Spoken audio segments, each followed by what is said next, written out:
Genesis chapter 1.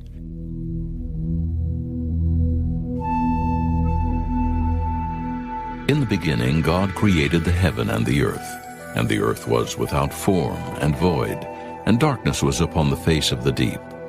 And the Spirit of God moved upon the face of the waters. And God said, "Let there be light." And there was light. And God saw the light that it was good. And God divided the light from the darkness. And God called the light day, and the darkness he called night. And the evening and the morning were the first day. And God said, "Let there be a firmament in the midst of the waters, and let it divide the waters from the waters." And God made the firmament, and divided the waters which were under the firmament from the waters which were above the firmament. And it was so. And God called the firmament heaven. And the evening and the morning were the second day. And God said, "Let the waters under the heaven be gathered together unto one place, and let the dry land appear." And it was so. And God called the dry land earth, and the gathering together of the waters called he seas. And God saw that it was good. And God said, "Let the earth bring forth grass, the herb yielding seed, and the fruit tree yielding fruit after his kind, whose seed is in itself upon the earth." And it was so. And the earth brought forth grass and herb yielding seed after his kind, and the tree yielding fruit, whose seed was in itself after his kind. And God saw that it was good. And the evening and the morning were the third day. And God said, "Let there be lights in the firmament of the heaven to divide the day from the night, and let them be for signs and for seasons, and for days and years. And let them be for lights in the firmament of the heaven, to give light upon the earth." And it was so. And God made two great lights, the greater light to rule the day, and the lesser light to rule the night. He made the stars also.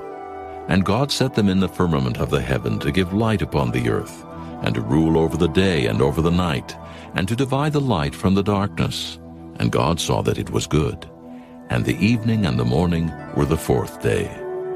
And God said, "Let the waters bring forth abundantly the moving creature that hath life, and fowl that may fly above the earth in the open firmament of heaven."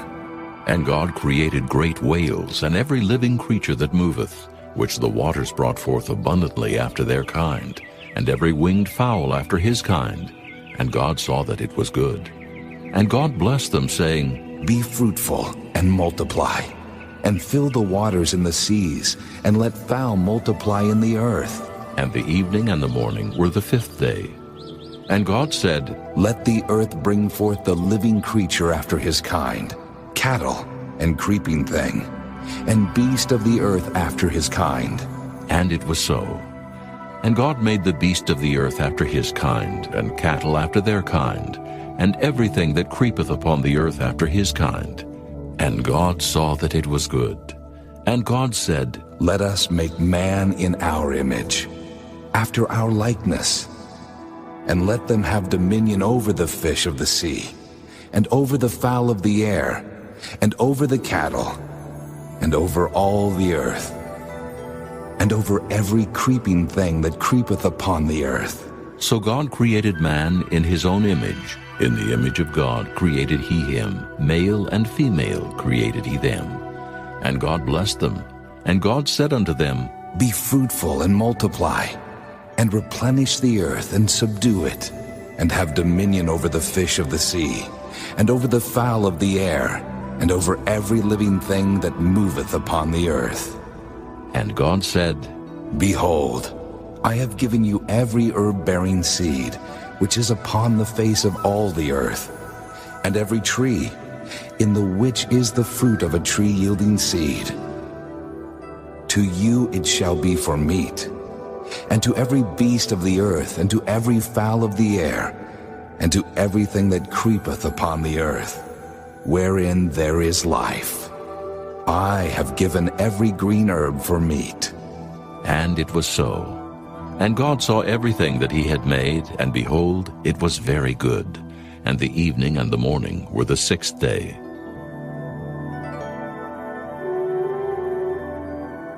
Chapter 2. Thus the heavens and the earth were finished, and all the host of them.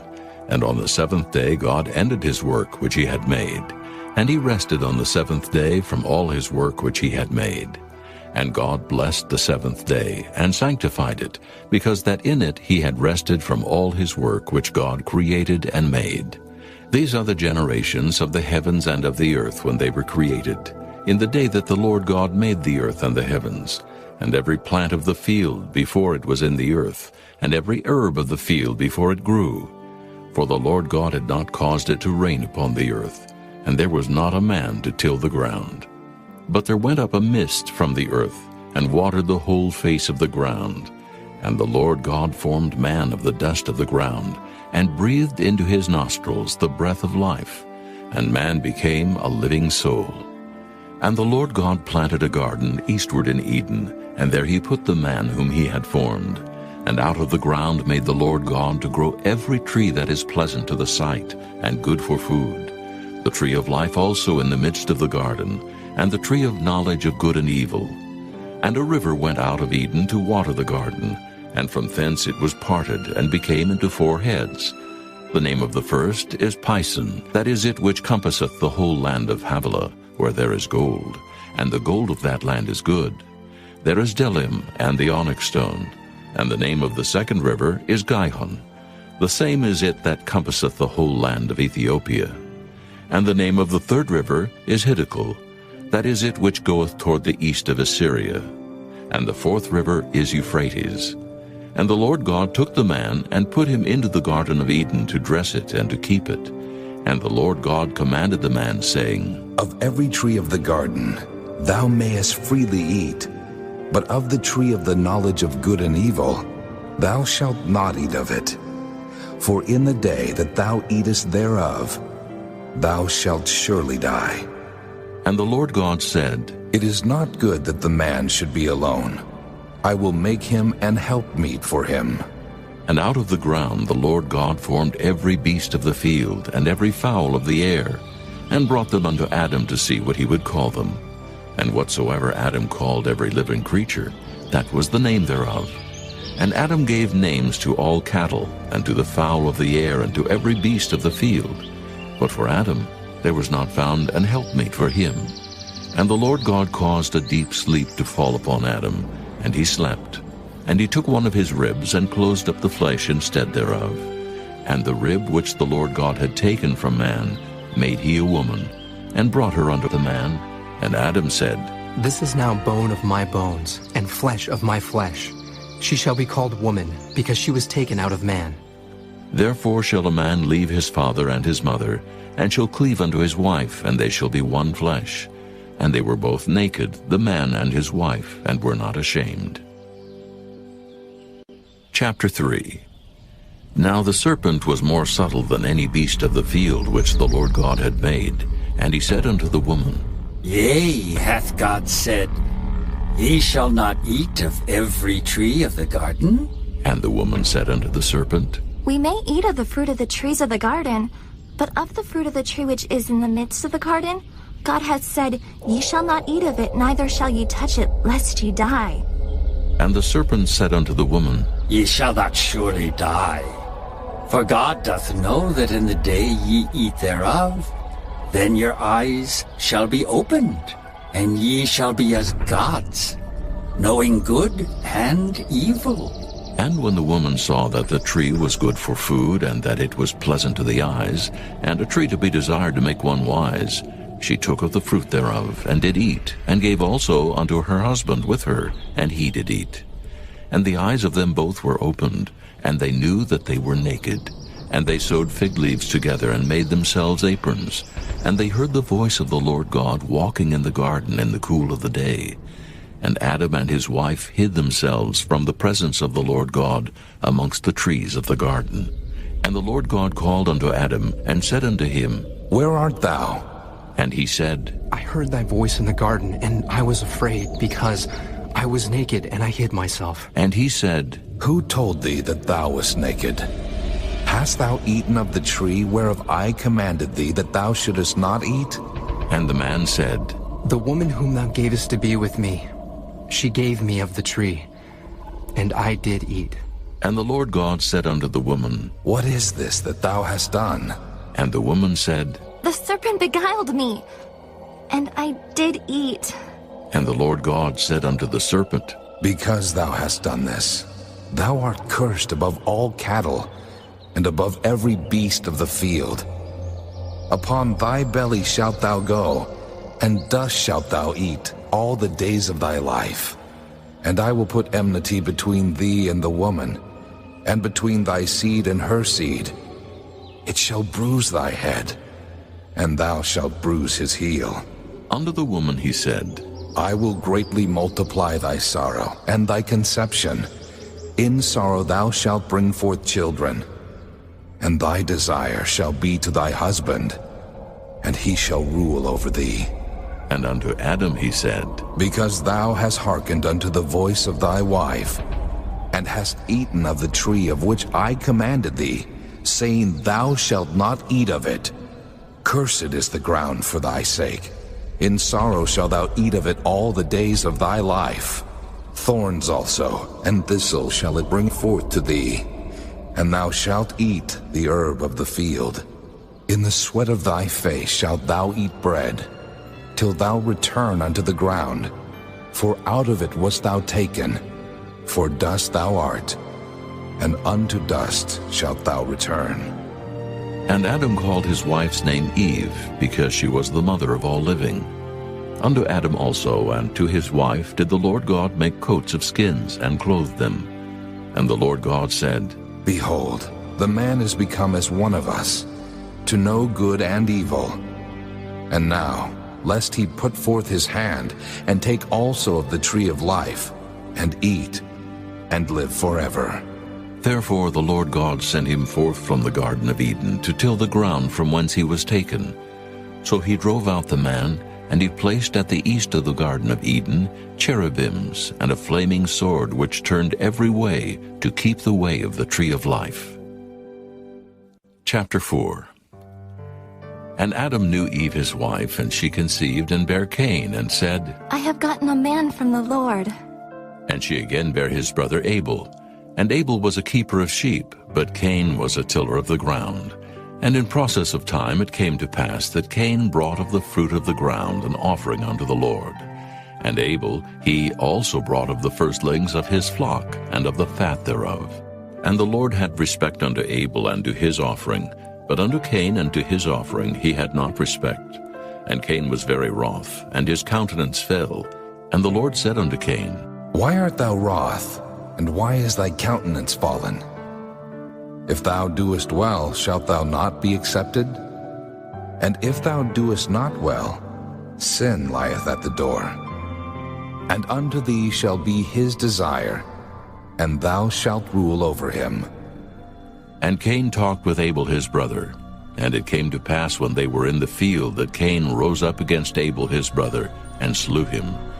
And the Lord said unto Cain, Where is Abel thy brother? And he said, I know not. Am I my brother's keeper? And he said, What hast thou done? The voice of thy brother's blood crieth unto me from the ground. And now art thou cursed from the earth, which hath opened her mouth to receive thy brother's blood from thy hand. When thou tillest the ground, it shall not henceforth yield unto thee her strength. A fugitive and a vagabond shalt thou be in the earth. And Cain said unto the Lord, My punishment is greater than I can bear. Behold, thou hast driven me out this day from the face of the earth, and from thy face shall I be hid. And I shall be a fugitive and a vagabond in the earth. And it shall come to pass that every one that findeth me shall slay me. And the Lord said unto him, Therefore, whosoever slayeth Cain, vengeance shall be taken on him sevenfold. And the Lord set a mark upon Cain, lest any finding him should kill him. And Cain went out from the presence of the Lord, and dwelt in the land of Nod, on the east of Eden. And Cain knew his wife, and she conceived and bare Enoch. And he builded a city, and called the name of the city after the name of his son Enoch. And unto Enoch was born Irad. And Irad begat Mehujael. And Mehujael begat Methusael. And Methusael begat Lamech. And Lamech took unto him 2 wives. The name of the one was Adah, and the name of the other was Zillah. And Adah bare Jabal. He was the father of such as dwell in tents, and of such as have cattle. And his brother's name was Jubal. He was the father of all such as handle the harp and organ. And Zillah, she also bare Tubal-Cain, an instructor of every artificer in brass and iron. And the sister of Tubal-Cain was Naamah. And Lamech said unto his wives, Adah and Zillah, hear my voice, ye wives of Lamech. Hearken unto my speech. For I have slain a man to my wounding, and a young man to my hurt. If Cain shall be avenged 7-fold, truly Lamech 70 and 7-fold. And Adam knew his wife again, and she bare a son, and called his name Seth. For God Said she, hath appointed me another seed instead of Abel, whom Cain slew. And to Seth, to him also there was born a son, and he called his name Enos. Then began men to call upon the name of the Lord. Chapter 5. This is the book of the generations of Adam. In the day that God created man, in the likeness of God made he him. Male and female created he them, and blessed them, and called their name Adam, in the day when they were created. And Adam lived 130 years, and begat a son in his own likeness after his image, and called his name Seth. And the days of Adam, after he had begotten Seth, were 800 years, and he begat sons and daughters. And all the days that Adam lived were 930 years, and he died. And Seth lived 105 years, and begat Enos. And Seth lived after he begat Enos 807 years, and begat sons and daughters. And all the days of Seth were 912 years, and he died. And Enos lived 90 years, and begat Canaan. And Enos lived after he begat Canaan 815 years, and begat sons and daughters. And all the days of Enos were 905 years, and he died. And Canaan lived 70 years, and begat Mahalaleel. And Canaan lived after he begat Mahalaleel 840 years, and begat sons and daughters. And all the days of Canaan were 910 years, and he died. And Mahalaleel lived 65 years, and begat Jared. And Mahalaleel lived after he begat Jared 830 years, and begat sons and daughters. And all the days of Mahalaleel were 895 years, and he died. And Jared lived 162 years, and he begat Enoch. And Jared lived after he begat Enoch 800 years, and begat sons and daughters. And all the days of Jared were 962 years, and he died. And Enoch lived 65 years, and begat Methuselah. And Enoch walked with God after he begat Methuselah 300 years, and begat sons and daughters. And all the days of Enoch were 365 years. And Enoch walked with God, and he was not, for God took him. And Methuselah lived 187 years, and begat Lamech. And Methuselah lived after he begat Lamech 782 years, and begat sons and daughters. And all the days of Methuselah were 969 years, and he died. And Lamech lived 182 years, and begat a son, and he called his name Noah, saying, This same shall comfort us concerning our work and toil of our hands, because of the ground which the Lord hath cursed. And Lamech lived after he begat Noah 595 years, and begat sons and daughters. And all the days of Lamech were 777 years, and he died. And Noah was 500 years old. And Noah begat Shem, Ham, and Japheth. Chapter 6. And it came to pass, when men began to multiply on the face of the earth, and daughters were born unto them, that the sons of God saw the daughters of men, that they were fair, and they took them wives of all which they chose. And the Lord said, My spirit shall not always strive with man, for that he also is flesh. Yet his days shall be 120 years. There were giants in the earth in those days, and also after that, when the sons of God came in unto the daughters of men, and they bare children to them, the same became mighty men, which were of old, men of renown. And God saw that the wickedness of man was great in the earth, and that every imagination of the thoughts of his heart was only evil continually. And it repented the Lord that he had made man on the earth. and it grieved him at his heart. And the Lord said, I will destroy man, whom I have created from the face of the earth, both man and beast, and the creeping thing, and the fowls of the air, for it repenteth me that I have made them. But Noah found grace in the eyes of the Lord. These are the generations of Noah. Noah was a just man and perfect in his generations, and Noah walked with God. And Noah begat 3 sons, Shem, Ham, and Japheth. The earth also was corrupt before God, and the earth was filled with violence. And God looked upon the earth, and behold, it was corrupt, for all flesh had corrupted his way upon the earth. And God said unto Noah, The end of all flesh is come before me, for the earth is filled with violence through them. And behold, I will destroy them with the earth. Make thee an ark of gopher wood.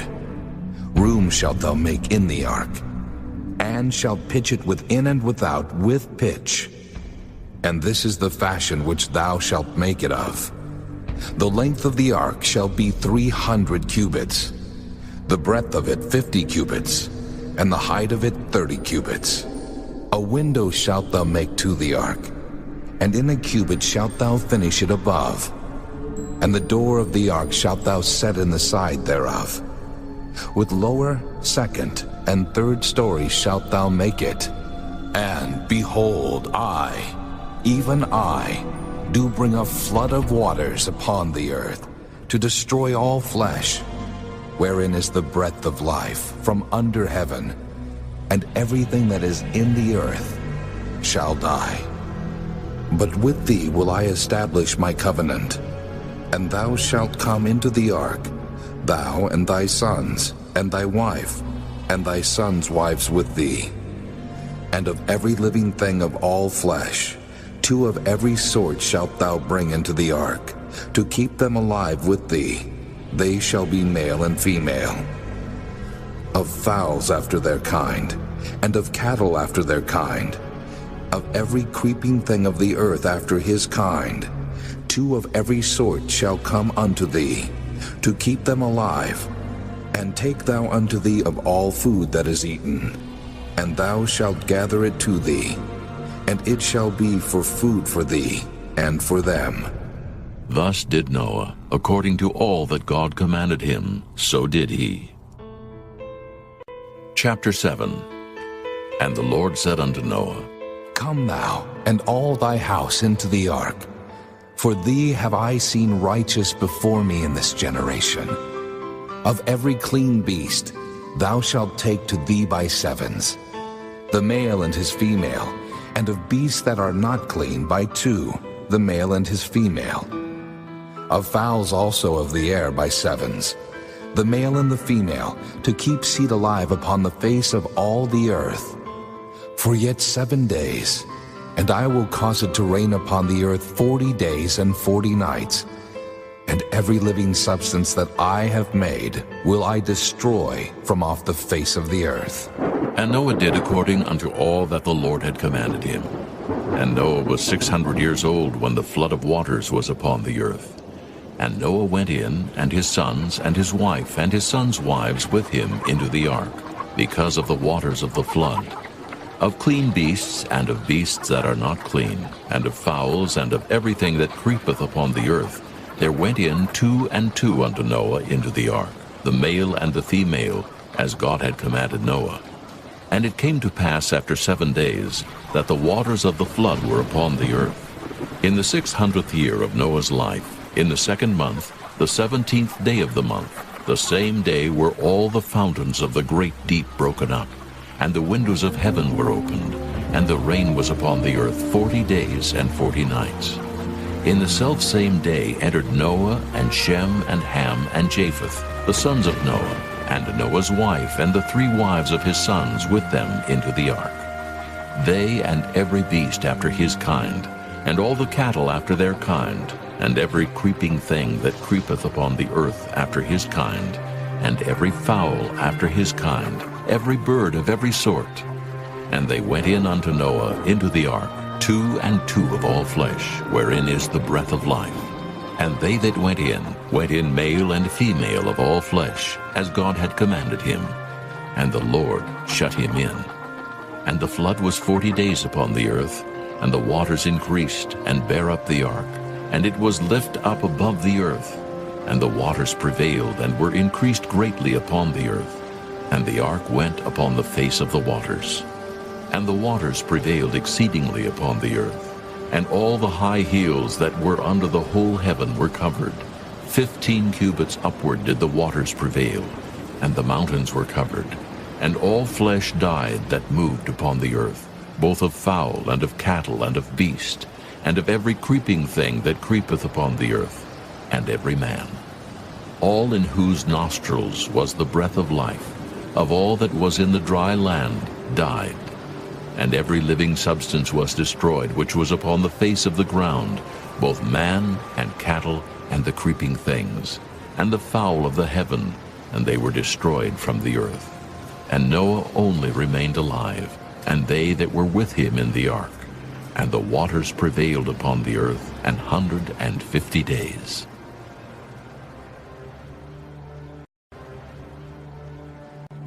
Chapter 8. And God remembered Noah, and every living thing, and all the cattle that was with him in the ark. And God made a wind to pass over the earth, and the waters assuaged. The fountains also of the deep and the windows of heaven were stopped, and the rain from heaven was restrained. And the waters returned from off the earth continually. And after the end of the 150 days, the waters were abated. And the ark rested in the 7th month, on the 17th day of the month, upon the mountains of Ararat. And the waters decreased continually until the 10th month. In the 10th month, on the 1st day of the month, were the tops of the mountains seen. And it came to pass at the end of 40 days, that Noah opened the window of the ark which he had made.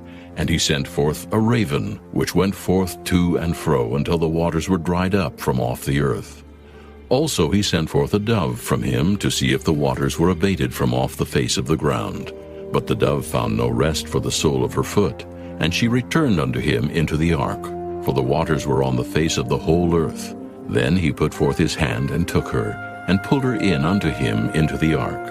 And he stayed yet other 7 days. And again he sent forth the dove out of the ark. And the dove came into him in the evening, and lo, in her mouth was an olive leaf, plucked off. So Noah knew that the waters were abated from off the earth. And he stayed yet other 7 days, and sent forth the dove, which returned not again unto him any more. And it came to pass in the 601st year, in the 1st month, the 1st day of the month, the waters were dried up from off the earth. And Noah removed the covering of the ark, and looked, and behold, the face of the ground was dry. And in the 2nd month, on the 7th and 20th day of the month, was the earth dried.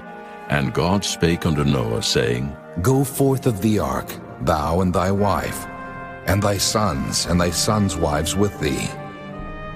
Bring forth with thee every living thing that is with thee, of all flesh, both of fowl and of cattle, and of every creeping thing that creepeth upon the earth, that they may breed abundantly in the earth, and be fruitful, and multiply upon the earth.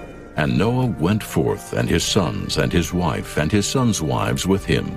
Every beast, every creeping thing, and every fowl, and whatsoever creepeth upon the earth after their kinds, went forth out of the ark. And Noah builded an altar unto the Lord, and took of every clean beast, and of every clean fowl, and offered burnt offerings on the altar. And the Lord smelled a sweet savor, and the Lord said in his heart, I will not again curse the ground any more for man's sake. For the imagination of man's heart is evil from his youth. Neither will I again smite any more every living thing as I have done. While the earth remaineth, seed time and harvest, and cold and heat, and summer and winter, and day and night shall not cease. Chapter 9. And God blessed Noah and his sons, and said unto them, Be fruitful, and multiply, and replenish the earth. And the fear of you and the dread of you shall be upon every beast of the earth, and upon every fowl of the air, upon all that moveth upon the earth, and upon all the fishes of the sea. Into your hand are they delivered. Every moving thing that liveth shall be meat for you. Even as the green herb have I given you all things. But flesh, with the life thereof, which is the blood thereof, shall ye not eat. And surely your blood of your lives will I require. At the hand of every beast will I require it, and at the hand of man, at the hand of every man's brother will I require the life of man. Whoso sheddeth man's blood, by man shall his blood be shed. For in the image of God made he man. And you, be ye fruitful and multiply. Bring forth abundantly in the earth, and multiply therein. And God spake unto Noah and to his sons with him, saying, And I, behold, I establish my covenant with you, and with your seed after you, and with every living creature that is with you, of the fowl, of the cattle, and of every beast of the earth with you. From all that go out of the ark, to every beast of the earth. And I will establish my covenant with you. Neither shall all flesh be cut off any more by the waters of a flood. Neither shall there any more be a flood to destroy the earth. And God said, This is the token of the covenant which I make between me and you, and every living creature that is with you for perpetual generations. I do set my bow in the cloud, and it shall be for a token of a covenant between me and the earth. And it shall come to pass, when I bring a cloud over the earth, that the bow shall be seen in the cloud. And I will remember my covenant, which is between me and you and every living creature of all flesh. And the waters shall no more become a flood to destroy all flesh. And the bow shall be in the cloud, and I will look upon it, that I may remember the everlasting covenant between God and every living creature of all flesh that is upon the earth. And God said unto Noah, This is the token of the covenant, which I have established between me and all flesh that is upon the earth. And the sons of Noah that went forth of the ark were Shem, and Ham, and Japheth. And Ham is the father of Canaan. These are the three sons of Noah, and of them was the whole earth overspread. And Noah began to be an husbandman, and he planted a vineyard.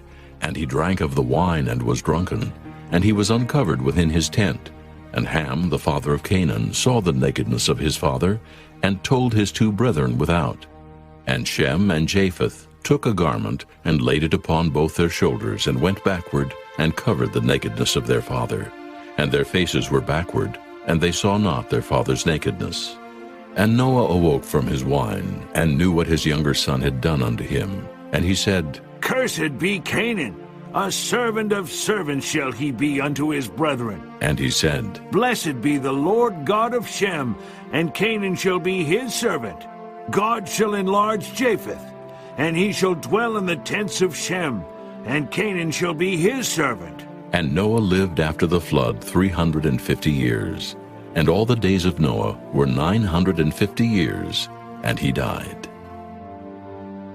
Chapter 10. Now these are the generations of the sons of Noah, Shem, Ham, and Japheth. And unto them were sons born after the flood. The sons of Japheth, Gomer, and Magog, and Madai, and Javan, and Tubal, and Meshech, and Tyrus. And the sons of Gomer, Ashkenaz, and Riphath, and Togarmah. And the sons of Javan, Elisha, and Tarshish, Kittim, and Dodanim. By these were the isles of the Gentiles divided in their lands, every one after his tongue, after their families in their nations. And the sons of Ham, Cush, and Mizraim, and Phut, and Canaan. And the sons of Cush, Seba, and Havilah, and Sabta, and Reumah, and Sabteka. And the sons of Reumah, Sheba, and Dedan. And Cush begat Nimrod. He began to be a mighty one in the earth. He was a mighty hunter before the Lord. Wherefore it is said, even as Nimrod the mighty hunter before the Lord. And the beginning of his kingdom was Babel, and Evrich, and Akkad, and Calneh in the land of Shinar. Out of that land went forth Ashur, and builded Nineveh, and the city Rehoboth, and Calah, and Resen between Nineveh and Calah. The same is a great city. And Mizraim begat Ludim, and Anamim, and Lehabim, and Naphtahim, and Pathrusim, and Cashlahim, out of whom came Philistim and Caphtorim. And Canaan begat Sidon his firstborn, and Heth, and the Jebusite, and the Amorite, and the Girgasite, and the Hivite, and the Archite, and the Sinite, and the Arvadite, and the Zemarite, and the Hamathite. And afterward were the families of the Canaanites spread abroad. And the border of the Canaanites was from Sidon, as thou comest to Gerar unto Gaza, as thou goest unto Sodom, and Gomorrah, and Admah, and Zeboim, even unto Lasha. These are the sons of Ham after their families, after their tongues, in their countries, and in their nations. Unto Shem also, the father of all the children of Eber, the brother of Japheth the elder, even to him were children born. The children of Shem, Elam, and Asher, and Arphaxad, and Lud, and Aram. And the children of Aram, Uz, and Hul, and Gether, and Mash. And Arphaxad begat Salah, and Salah begat Eber. And unto Eber were born two sons. The name of one was Peleg, for in his days was the earth divided, and his brother's name was Joktan.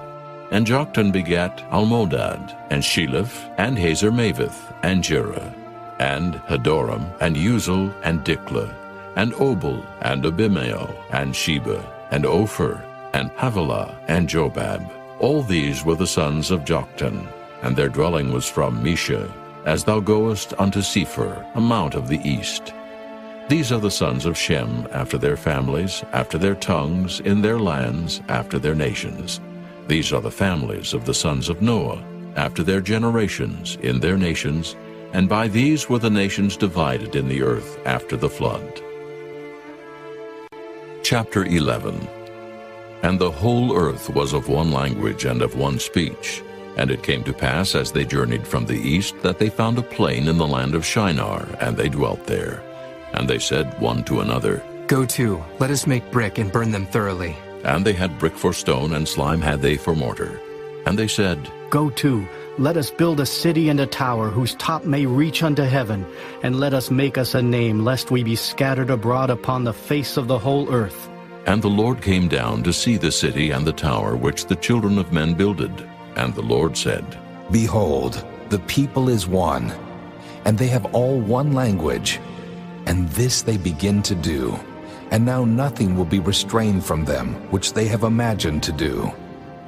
Go to, let us go down and there confound their language, that they may not understand one another's speech. So the Lord scattered them abroad from thence upon the face of all the earth, and they left off to build the city. Therefore is the name of it called Babel, because the Lord did there confound the language of all the earth, and from thence did the Lord scatter them abroad upon the face of all the earth. These are the generations of Shem. Shem was 100 years old, and begat Arphaxad 2 years after the flood. And Shem lived after he begat Arphaxad 500 years, and begat sons and daughters. And Arphaxad lived 35 years, and begat Salah. And Arphaxad lived after he begat Salah 403 years, and begat sons and daughters. And Salah lived 30 years, and begat Eber. And Salah lived after he begat Eber 403 years, and begat sons and daughters. And Eber lived 34 years, and begat Peleg. And Eber lived after he begat Peleg 430 years, and begat sons and daughters. And Peleg lived 30 years, and begat Reu. And Peleg lived after he begat Reu 209 years, and begat sons and daughters. And Reu lived 32 years, and begat Serug. And Reu lived after he begat Serug 207 years, and begat sons and daughters. And Serug lived 30 years, and begat Nahor. And Serug lived after he begat Nahor 200 years, and begat sons and daughters. And Nahor lived 29 years, and begat Terah. And Nahor lived after he begat Terah 119 years, and begat sons and daughters. And Terah lived 70 years, and begat Abram, Nahor, and Haran. Now these are the generations of Terah. Terah begat Abram, Nahor, and Haran. And Haran begat Lot. And Haran died before his father Terah in the land of his nativity, in Ur of the Chaldees. And Abram and Nahor took them wives. The name of Abram's wife was Sarai, and the name of Nahor's wife, Milcah, the daughter of Haran, the father of Milcah, and the father of Iscah. But Sarai was barren, she had no child.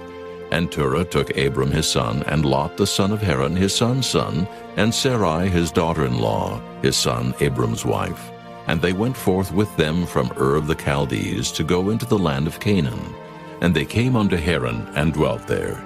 And the days of Terah were 205 years, and Terah died in Haran.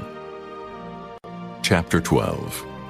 Now the Lord had said unto Abram, Get thee out of thy country, and from thy kindred, and from thy father's house, unto a land that I will show thee. And I will make of thee a great nation, and I will bless thee, and make thy name great, and thou shalt be a blessing. And I will bless them that bless thee, and curse him that curseth thee. And in thee shall all families of the earth be blessed. So Abram departed as the Lord had spoken unto him, and Lot went with him. And Abram was 75 years old when he departed out of Haran. And Abram took Sarai his wife, and Lot his brother's son, and all their substance that they had gathered, and the souls that they had gotten in Haran. And they went forth to go into the land of Canaan. And into the land of Canaan they came. And Abram passed through the land unto the place of Sichem, unto the plain of Moreh, and the Canaanite was then in the land. And the Lord appeared unto Abram and said, Unto thy seed will I give this land. And there builded he an altar unto the Lord, who appeared unto him. And he removed from thence unto a mountain on the east of Bethel, and pitched his tent, having Bethel on the west, and Hai on the east. And there he builded an altar unto the Lord, and called upon the name of the Lord. And Abram journeyed going on still toward the south. And there was a famine in the land, and Abram went down into Egypt to sojourn there, for the famine was grievous in the land. And it came to pass, when he was come near to enter into Egypt, that he said unto Sarai his wife, Behold now, I know that thou art a fair woman to look upon. Therefore it shall come to pass, when the Egyptians shall see thee, that they shall say, This is his wife. And they will kill me, but they will save thee alive. Say, I pray thee, Thou art my sister, that it may be well with me for thy sake, and my soul shall live because of thee. And it came to pass that when Abram was come into Egypt, the Egyptians beheld the woman that she was very fair. The princes also of Pharaoh saw her, and commended her before Pharaoh. And the woman was taken into Pharaoh's house. And he entreated Abram well for her sake. And he had sheep and oxen, and he-asses, and men-servants, and maidservants, and she-asses, and camels. And the Lord plagued Pharaoh and his house with great plagues because of Sarai Abram's wife. And Pharaoh called Abram and said, What is this that thou hast done unto me? Why didst thou not tell me that she was thy wife? Why saidst thou, She is my sister? So I might have taken her to me to wife. Now, therefore, behold thy wife, take her, and go thy way. And Pharaoh commanded his men concerning him, and they sent him away, and his wife, and all that he had. Chapter 13. And Abram went up out of Egypt, he and his wife, and all that he had, and Lot with him into the south. And Abram was very rich in cattle, in silver, and in gold. And he went on his journeys from the south even to Bethel, unto the place where his tent had been at the beginning, between Bethel and Hai, unto the place of the altar which he had made there at the first. And there Abram called on the name of the Lord. And Lot also, which went with Abram, had flocks and herds and tents. And the land was not able to bear them, that they might dwell together, for their substance was great, so that they could not dwell together. And there was a strife between the herdmen of Abram's cattle and the herdmen of Lot's cattle. And the Canaanite and the Perizzite dwelled then in the land. And Abram said unto Lot, Let there be no strife, I pray thee, between me and thee, and between my herdmen and thy herdmen, for we be brethren. Is not the whole land before thee? Separate thyself, I pray thee, from me. If thou wilt take the left hand, then I will go to the right. Or if thou depart to the right hand, then I will go to the left. And Lot lifted up his eyes and beheld all the plain of Jordan, that it was well watered everywhere, before the Lord destroyed Sodom and Gomorrah, even as the garden of the Lord, like the land of Egypt, as thou comest unto Zoar. Then Lot chose him all the plain of Jordan, and Lot journeyed east, and they separated themselves the one from the other. Abram dwelled in the land of Canaan, and Lot dwelled in the cities of the plain, and pitched his tent toward Sodom. But the men of Sodom were wicked and sinners before the Lord exceedingly. And the Lord said unto Abram, after that Lot was separated from him, Lift up now thine eyes, and look from the place where thou art, northward, and southward, and eastward, and westward. For all the land which thou seest, to thee will I give it, and to thy seed forever. And I will make thy seed as the dust of the earth, so that if a man can number the dust of the earth, then shall thy seed also be numbered. Arise, walk through the land in the length of it, and in the breadth of it, for I will give it unto thee. Then Abram removed his tent, and came and dwelt in the plain of Mamre, which is in Hebron, and built there an altar unto the Lord. Chapter 14. And it came to pass in the days of Amraphel, king of Shinar, Arioch, king of Elasar, Chedorlaomer, king of Elam, and Tidal, king of nations, that these made war with Bera, king of Sodom, and with Birsha, king of Gomorrah, Shinab, king of Admah, and Shemeber, king of Zeboim, and the king of Bela, which is Zoar. All these were joined together in the vale of Siddim, which is the salt sea. 12 years they served Chedorlaomer, and in the 13th year they rebelled. And in the 14th year came Chedorlaomer and the kings that were with him, and smote the Rephaims in Ashtaroth Karnaim, and the Zuzims in Ham, and the Emims in Shevakiriathaim, and the Horites in their Mount Seir, unto El Paran, which is by the wilderness. And they returned and came to En-Mishpat, which is Kadesh, and smote all the country of the Amalekites, and also the Amorites that dwell in Hazazon Tamar. And there went out the king of Sodom, and the king of Gomorrah, and the king of Admah, and the king of Zeboim, and the king of Bela, the same is Zoar. And they joined battle with them in the vale of Siddim, with Chedorlaomer the king of Elam, and with Tidal king of nations, and Amraphel king of Shinar, and Arioch king of Elasar, 4 kings with 5.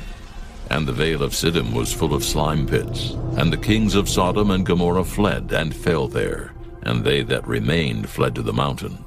And they took all the goods of Sodom and Gomorrah, and all their victuals, and went their way. And they took Lot, Abram's brother's son, who dwelt in Sodom, and his goods, and departed. And there came one that had escaped, and told Abram the Hebrew, for he dwelt in the plain of Mamre the Amorite, brother of Eshcol, and brother of Aner. And these were confederate with Abram. And when Abram heard that his brother was taken captive, he armed his trained servants, born in his own house, 318, and pursued them unto Dan. And he divided himself against them, he and his servants by night, and smote them, and pursued them unto Hobah, which is on the left hand of Damascus. And he brought back all the goods, and also brought again his brother Lot, and his goods, and the women also, and the people. And the king of Sodom went out to meet him after his return from the slaughter of Chedorlaomer, and of the kings that were with him at the valley of Sheva, which is the king's dale. And Melchizedek, king of Salem, brought forth bread and wine, and he was the priest of the Most High God. And he blessed him, and said, Blessed be Abram, of the Most High God, possessor of heaven and earth. And blessed be the Most High God, which hath delivered thine enemies into thy hand. And he gave him tithes of all. And the king of Sodom said unto Abram, Give me the persons, and take the goods to thyself. And Abram said to the king of Sodom, I have lift up mine hand unto the Lord, the Most High God, the possessor of heaven and earth, that I will not take from a thread even to a shoe latchet, and that I will not take anything that is thine, lest thou shouldest say, I have made Abram rich, save only that which the young men have eaten, and the portion of the men which went with me, Aner, Eshcol, and Mamre. Let them take their portion. Chapter 15. After these things the word of the Lord came unto Abram in a vision, saying, Fear not, Abram. I am thy shield, and thy exceeding great reward. And Abram said, Lord God, what wilt thou give me, seeing I go childless, and the steward of my house is this Eliezer of Damascus? And Abram said, Behold, to me thou hast given no seed, and lo, one born in my house is mine heir. And behold, the word of the Lord came unto him, saying, This shall not be thine heir, but he that shall come forth out of thine own bowels shall be thine heir. And he brought him forth abroad, and said, Look now toward heaven, and tell the stars if thou be able to number them. And he said unto him, So shall thy seed be. And he believed in the Lord, and he counted it to him for righteousness. And he said unto him, I am the Lord that brought thee out of Ur of the Chaldees, to give thee this land to inherit it. And he said, Lord God, whereby shall I know that I shall inherit it? And he said unto him, Take me an heifer of 3 years old, and a she-goat of 3 years old, and a ram of 3 years old, and a turtle dove, and a young pigeon. And he took unto him all these, and divided them in the midst, and laid each piece one against another. But the birds divided he not. And when the fowls came down upon the carcasses, Abram drove them away. And when the sun was going down, a deep sleep fell upon Abram, and lo, an horror of great darkness fell upon him. And he said unto Abram, Know of a surety that thy seed shall be a stranger in a land that is not theirs, and shall serve them, and they shall afflict them 400 years. And also that nation whom they shall serve will I judge, and afterward shall they come out with great substance. And thou shalt go to thy fathers in peace. Thou shalt be buried in a good old age. But in the 4th generation they shall come hither again, for the iniquity of the Amorites is not yet full. And it came to pass that when the sun went down, and it was dark, behold, a smoking furnace and a burning lamp that passed between those pieces. In the same day the Lord made a covenant with Abram, saying, Unto thy seed have I given this land, from the river of Egypt unto the great river, the river Euphrates. The Kenites, and the Kenizzites, and the Cadmonites, and the Hittites, and the Perizzites, and the Rephaims, and the Amorites, and the Canaanites, and the Girgashites, and the Jebusites. Chapter 16. Now Sarai, Abram's wife, bare him no children, and she had an handmaid, an Egyptian, whose name was Hagar. And Sarai said unto Abram, Behold now, the Lord hath restrained me from bearing. I pray thee, go in unto my maid. It may be that I may obtain children by her. And Abram hearkened to the voice of Sarai. And Sarai, Abram's wife, took Hagar, her maid, the Egyptian, after Abram had dwelt 10 years in the land of Canaan, and gave her to her husband Abram to be his wife. And he went in unto Hagar, and she conceived. And when she saw that she had conceived, her mistress was despised in her eyes. And Sarai said unto Abram, My wrong be upon thee. I have given my maid into thy bosom. And when she saw that she had conceived, I was despised in her eyes. The Lord judge between me and thee. But Abram said unto Sarai, Behold, thy maid is in thy hand. Do to her as it pleaseth thee. And when Sarai dealt hardly with her, she fled from her face. And the angel of the Lord found her by a fountain of water in the wilderness, by the fountain in the way to Shur. And he said, Hagar, Sarai's maid, whence camest thou? And whither wilt thou go? And she said, I flee from the face of my mistress Sarai. And the angel of the Lord said unto her, Return to thy mistress, and submit thyself under her hands. And the angel of the Lord said unto her, I will multiply thy seed exceedingly, that it shall not be numbered for multitude. And the angel of the Lord said unto her, Behold, thou art with child, and shalt bear a son, and shalt call his name Ishmael, because the Lord hath heard thy affliction. And he will be a wild man, his hand will be against every man, and every man's hand against him. And he shall dwell in the presence of all his brethren. And she called the name of the Lord that spake unto her. Thou God seest me. For she said, Have I also here looked after him that seeth me? Wherefore the well was called Beer-lahai-roi. Behold, it is between Kadesh and Bered. And Hagar bare Abram a son, and Abram called his son's name, which Hagar bare, Ishmael. And Abram was 86 years old when Hagar bare Ishmael to Abram. Chapter 17. And when Abram was 90 years old and 9, the Lord appeared to Abram and said unto him, I am the Almighty God. Walk before me, and be thou perfect. And I will make my covenant between me and thee, and will multiply thee exceedingly. And Abram fell on his face, and God talked with him, saying, As for me, behold, my covenant is with thee, and thou shalt be a father of many nations. Neither shall thy name any more be called Abram, but thy name shall be Abraham, for a father of many nations have I made thee. And I will make thee exceeding fruitful, and I will make nations of thee, and kings shall come out of thee.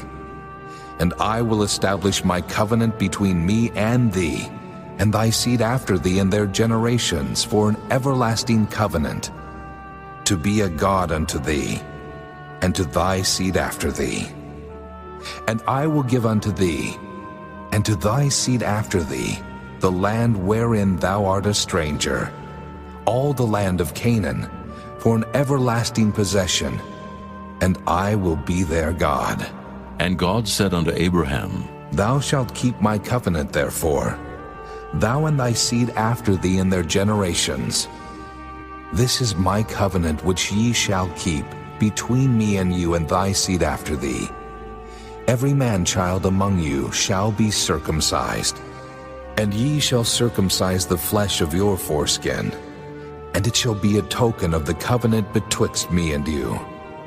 And he that is 8 days old shall be circumcised among you, every man-child in your generations.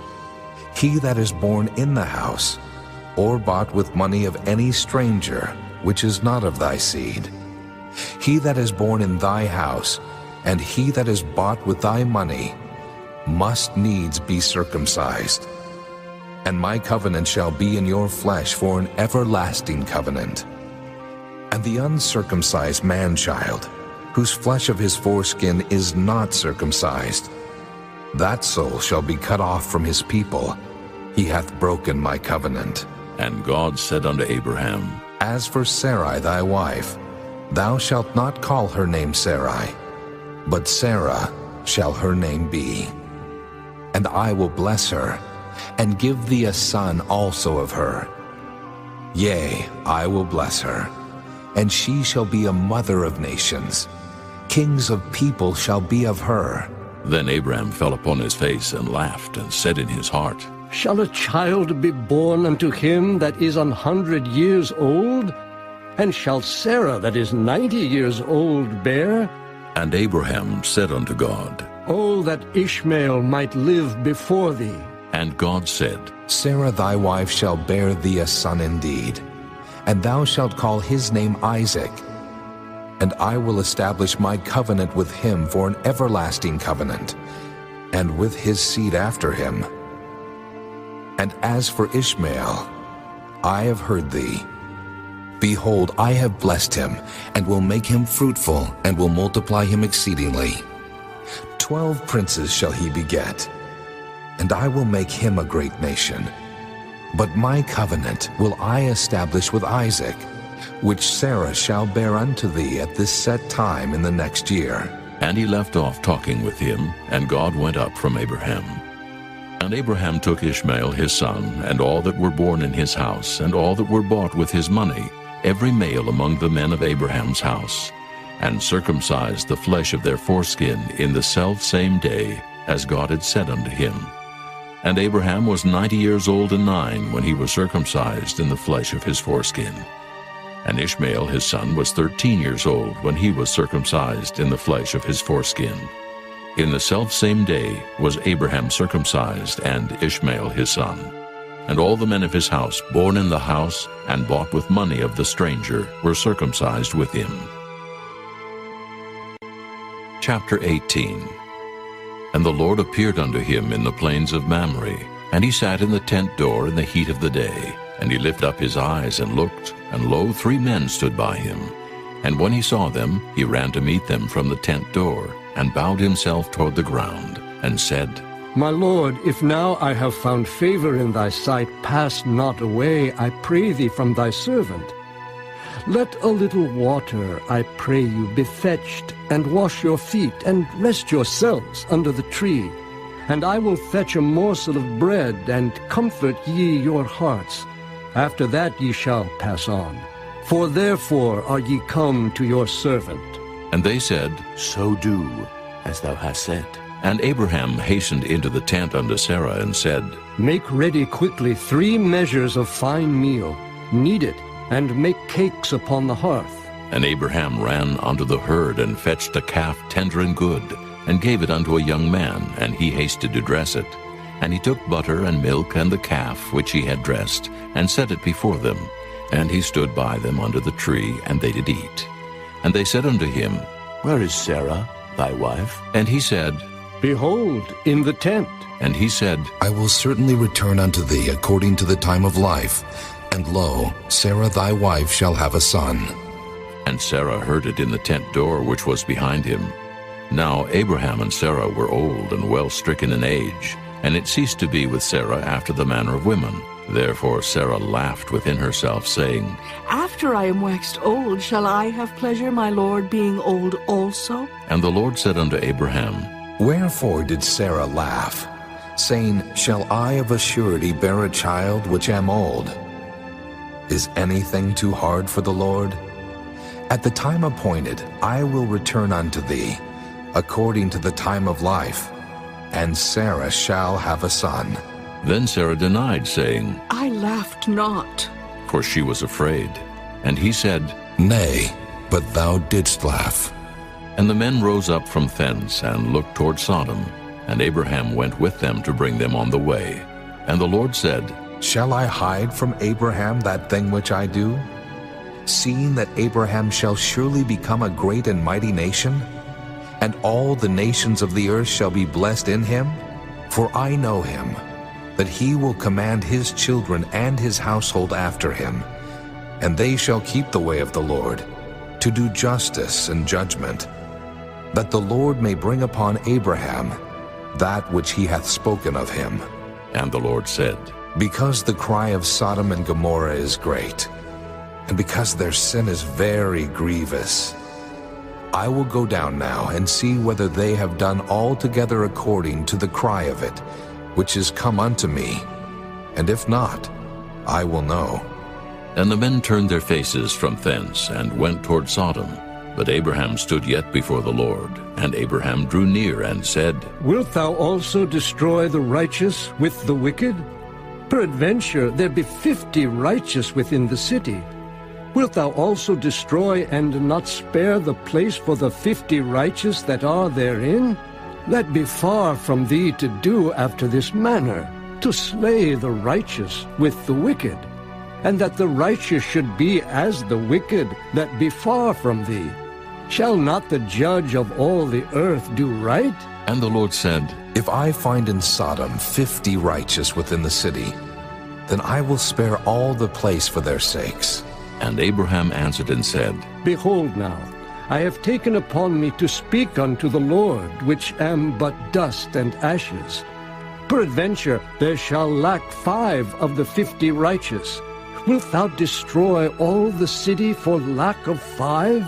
And he said, If I find there 40 and 5, I will not destroy it. And he spake unto him yet again, and said, Peradventure there shall be 40 found there. And he said, I will not do it for 40's sake. And he said unto him, O let not the Lord be angry, and I will speak. Peradventure there shall 30 be found there. And he said, I will not do it if I find 30 there. And he said, Behold now, I have taken upon me to speak unto the Lord. Peradventure there shall be 20 found there. And he said, I will not destroy it for 20's sake. And he said, O let not the Lord be angry, and I will speak yet but this once. peradventure 10 shall be found there. And he said, I will not destroy it for 10's sake. And the Lord went his way as soon as he had left communing with Abraham, and Abraham returned unto his place. Chapter 19. And there came 2 angels to Sodom at even, and Lot sat in the gate of Sodom. And Lot, seeing them, rose up to meet them, and he bowed himself with his face toward the ground. And he said, Behold now, my lords, turn in, I pray you, into your servant's house, and tarry all night, and wash your feet, and ye shall rise up early, and go on your ways. And they said, Nay, but we will abide in the street all night. And he pressed upon them greatly, and they turned in unto him, and entered into his house. And he made them a feast, and did bake unleavened bread, and they did eat. But before they lay down, the men of the city, even the men of Sodom, compassed the house round, both old and young, all the people from every quarter. And they called unto Lot, and said unto him, Where are the men which came into thee this night? Bring them out unto us, that we may know them. And Lot went out at the door unto them, and shut the door after him, and said, I pray you, brethren, do not so wickedly. Behold now, I have 2 daughters which have not known man. Let me, I pray you, bring them out unto you, and do ye to them as is good in your eyes. Only unto these men do nothing, for therefore came they under the shadow of my roof. And they said, Stand back. And they said again, This one fellow came in to sojourn, and he will needs be a judge. Now will we deal worse with thee than with them.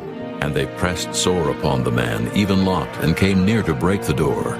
But the men put forth their hand, and pulled Lot into the house to them, and shut to the door. And they smote the men that were at the door of the house with blindness, both small and great, so that they wearied themselves to find the door. And the men said unto Lot, Hast thou here any besides? Son-in-law, and thy sons, and thy daughters, and whatsoever thou hast in the city, bring them out of this place. For we will destroy this place, because the cry of them is waxen great before the face of the Lord, and the Lord hath sent us to destroy it. And Lot went out and spake unto his sons-in-law, which married his daughters, and said, Up, get you out of this place, for the Lord will destroy this city. But he seemed as one that mocked unto his sons-in-law. And when the morning arose, then the angels hastened Lot, saying, Arise, take thy wife and thy 2 daughters which are here, lest thou be consumed in the iniquity of the city.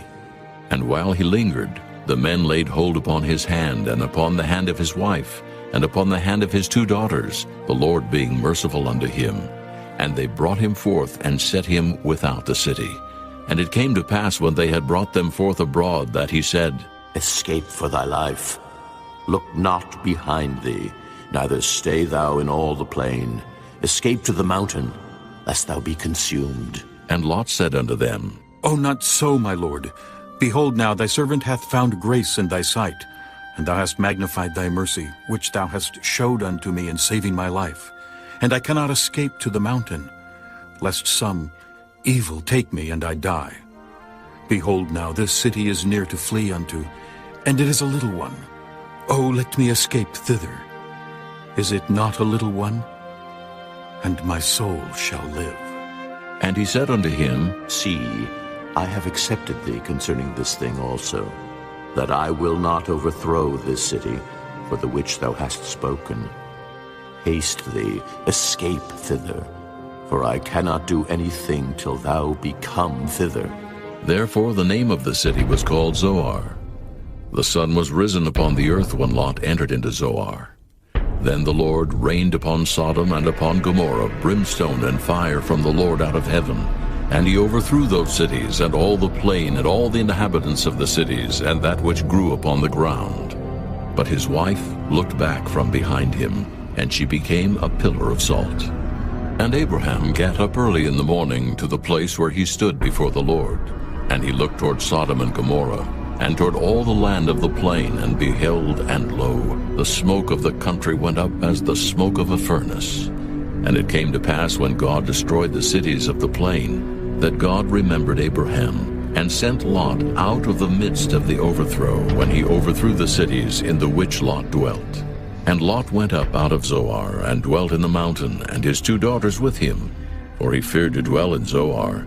And he dwelt in a cave, he and his 2 daughters. And the firstborn said unto the younger, Our father is old, and there is not a man in the earth to come in unto us after the manner of all the earth. Come, let us make our father drink wine, and we will lie with him, that we may preserve seed of our father. And they made their father drink wine that night. And the firstborn went in and lay with her father. And he perceived not when she lay down, nor when she arose. And it came to pass on the morrow, that the firstborn said unto the younger, Behold, I lay yesternight with my father. Let us make him drink wine this night also. And go thou in, and lie with him, that we may preserve seed of our father. And they made their father drink wine that night also. And the younger arose and lay with him. And he perceived not when she lay down, nor when she arose. Thus were both the daughters of Lot with child by their father. And the firstborn bare a son, and called his name Moab. The same is the father of the Moabites unto this day. And the younger she also bare a son, and called his name Ben-ammi. The same is the father of the children of Ammon unto this day. Chapter 20. And Abraham journeyed from thence toward the south country, and dwelled between Kadesh and Shur, and sojourned in Gerar. And Abraham said of Sarah his wife, She is my sister. And Abimelech king of Gerar sent and took Sarah. But God came to Abimelech in a dream by night, and said to him, Behold, thou art but a dead man, for the woman which thou hast taken, for she is a man's wife. But Abimelech had not come near her, and he said, Lord, wilt thou slay also a righteous nation? Said he not unto me, She is my sister? And she, even she herself, said, He is my brother. In the integrity of my heart and innocency of my hands have I done this. And God said unto him in a dream, Yea, I know that thou didst this in the integrity of thy heart, for I also withheld thee from sinning against me. Therefore suffered I thee not to touch her. Now therefore restore the man his wife, for he is a prophet, and he shall pray for thee, and thou shalt live. And if thou restore her not, know thou that thou shalt surely die, thou and all that are thine. Therefore Abimelech rose early in the morning, and called all his servants, and told all these things in their ears, and the men were sore afraid. Then Abimelech called Abraham, and said unto him, What hast thou done unto us? And what have I offended thee? That thou hast brought on me and on my kingdom a great sin? Thou hast done deeds unto me that ought not to be done. And Abimelech said unto Abraham, What sawest thou that thou hast done this thing? And Abraham said, Because I thought, surely the fear of God is not in this place, and they will slay me for my wife's sake. And yet indeed she is my sister. She is the daughter of my father, but not the daughter of my mother, and she became my wife. And it came to pass, when God caused me to wander from my father's house, that I said unto her, This is thy kindness which thou shalt show unto me. At every place whither we shall come, say of me, He is my brother. And Abimelech took sheep and oxen and men servants and women servants, and gave them unto Abraham, and restored him Sarah his wife. And Abimelech said, Behold, my land is before thee. Dwell where it pleaseth thee. And unto Sarah he said, Behold, I have given thy brother 1,000 pieces of silver. Behold, he is to thee a covering of the eyes, unto all that are with thee, and with all other. Thus she was reproved. So Abraham prayed unto God, and God healed Abimelech and his wife and his maidservants, and they bare children. For the Lord had fast closed up all the wombs of the house of Abimelech, because of Sarah, Abraham's wife. Chapter 21. And the Lord visited Sarah as he had said, and the Lord did unto Sarah as he had spoken. For Sarah conceived and bare Abraham a son in his old age, at the set time of which God had spoken to him.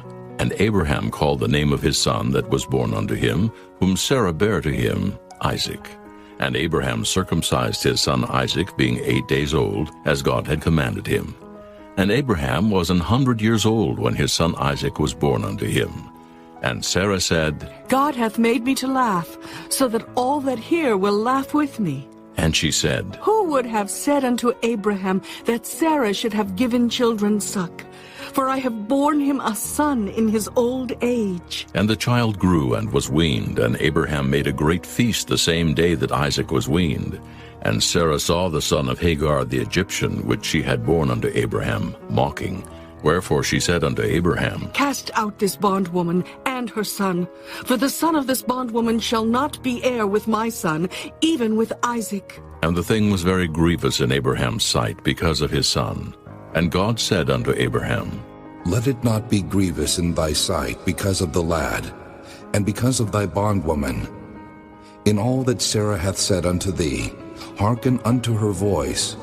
For in Isaac shall thy seed be called, and also of the son of the bondwoman will I make a nation, because he is thy seed. And Abraham rose up early in the morning, and took bread and a bottle of water, and gave it unto Hagar, putting it on her shoulder and the child, and sent her away. And she departed and wandered in the wilderness of Beersheba, and the water was spent in the bottle. And she cast the child under one of the shrubs. And she went and sat her down over against him a good way off, as it were a bowshot. For she said, Let me not see the death of the child. And she sat over against him, and lifted up her voice and wept. And God heard the voice of the lad. And the angel of God called to Hagar out of heaven, and said unto her, What aileth thee, Hagar? Fear not, for God hath heard the voice of the lad where he is. Arise, lift up the lad, and hold him in thine hand, for I will make him a great nation. And God opened her eyes, and she saw a well of water, and she went and filled the bottle with water, and gave the lad drink. And God was with the lad, and he grew and dwelt in the wilderness, and became an archer. And he dwelt in the wilderness of Paran, and his mother took him a wife out of the land of Egypt. And it came to pass at that time that Abimelech and Phicol, the chief captain of his host, spake unto Abraham, saying, God is with thee in all that thou doest. Now therefore swear unto me here by God that thou wilt not deal falsely with me, nor with my son, nor with my son's son, but according to the kindness that I have done unto thee, thou shalt do unto me, and to the land wherein thou hast sojourned. And Abraham said, I will swear. And Abraham reproved Abimelech because of a well of water which Abimelech's servants had violently taken away. And Abimelech said, I wot not who hath done this thing, neither didst thou tell me, neither yet heard I of it, but today. And Abraham took sheep and oxen, and gave them unto Abimelech, and both of them made a covenant. And Abraham set 7 ewe lambs of the flock by themselves. And Abimelech said unto Abraham, What mean these 7 ewe lambs, which thou hast set by themselves? And he said, For these 7 ewe lambs shalt thou take of my hand, that they may be a witness unto me, that I have digged this well. Wherefore he called that place Beersheba, because there they sware both of them. Thus they made a covenant at Beersheba. Then Abimelech rose up, and Phicol the chief captain of his host, and they returned into the land of the Philistines. And Abraham planted a grove in Beersheba, and called thereon the name of the Lord, the everlasting God. And Abraham sojourned in the Philistines' land many days. Chapter 22. And it came to pass after these things that God did tempt Abraham, and said unto him, Abraham. And he said, Behold, here I am. And he said, Take now thy son, thine only son Isaac, whom thou lovest, and get thee into the land of Moriah, and offer him there for a burnt offering upon one of the mountains which I will tell thee of. And Abraham rose up early in the morning, and saddled his ass, and took 2 of his young men with him, and Isaac his son, and clave the wood for the burnt offering, and rose up, and went unto the place of which God had told him. Then on the 3rd day Abraham lifted up his eyes, and saw the place afar off. And Abraham said unto his young men, Abide ye here with the ass, and I and the lad will go yonder and worship, and come again to you. And Abraham took the wood of the burnt offering, and laid it upon Isaac his son. And he took the fire in his hand, and a knife, and they went both of them together. And Isaac spake unto Abraham his father, and said, My father. And he said, Here am I, my son. And he said, Behold the fire and the wood, but where is the lamb for a burnt offering? And Abraham said, My son, God will provide himself a lamb for a burnt offering. So they went, both of them together. And they came to the place which God had told him of. And Abraham built an altar there, and laid the wood in order, and bound Isaac his son, and laid him on the altar upon the wood. And Abraham stretched forth his hand, and took the knife to slay his son. And the angel of the Lord called unto him out of heaven, and said, Abraham, Abraham. And he said, Here am I. And he said, Lay not thine hand upon the lad, neither do thou anything unto him. For now I know that thou fearest God, seeing thou hast not withheld thy son, thine only son, from me. And Abraham lifted up his eyes, and looked, and behold behind him a ram caught in a thicket by his horns. And Abraham went and took the ram, and offered him up for a burnt offering in the stead of his son. And Abraham called the name of that place Jehovah-Jireh, as it is said to this day, In the mount of the Lord it shall be seen. And the angel of the Lord called unto Abraham out of heaven the second time, and said, By myself have I sworn, saith the Lord, for because thou hast done this thing, and hast not withheld thy son, thine only son, that in blessing I will bless thee, and in multiplying I will multiply thy seed as the stars of the heaven, and as the sand which is upon the seashore, and thy seed shall possess the gate of his enemies. And in thy seed shall all the nations of the earth be blessed, because thou hast obeyed my voice. So Abraham returned unto his young men, and they rose up and went together to Beersheba. And Abraham dwelt at Beersheba. And it came to pass after these things, that it was told Abraham, saying, Behold, Milcah, she hath also borne children unto thy brother Nahor, Huz his firstborn, and Buz his brother, and Kemuel the father of Aram, and Kesed, and Hazo, and Pildash, and Jidlaph, and Bethuel. And Bethuel begat Rebekah. These 8 Milcah did bear to Nahor, Abraham's brother. And his concubine, whose name was Reumah, she bare also Tebah, and Gahem, and Thahash, and Maacah. Chapter 23.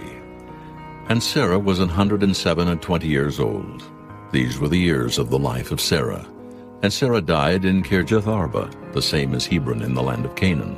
And Abraham came to mourn for Sarah, and to weep for her. And Abraham stood up from before his dead, and spake unto the sons of Heth, saying, I am a stranger and a sojourner with you.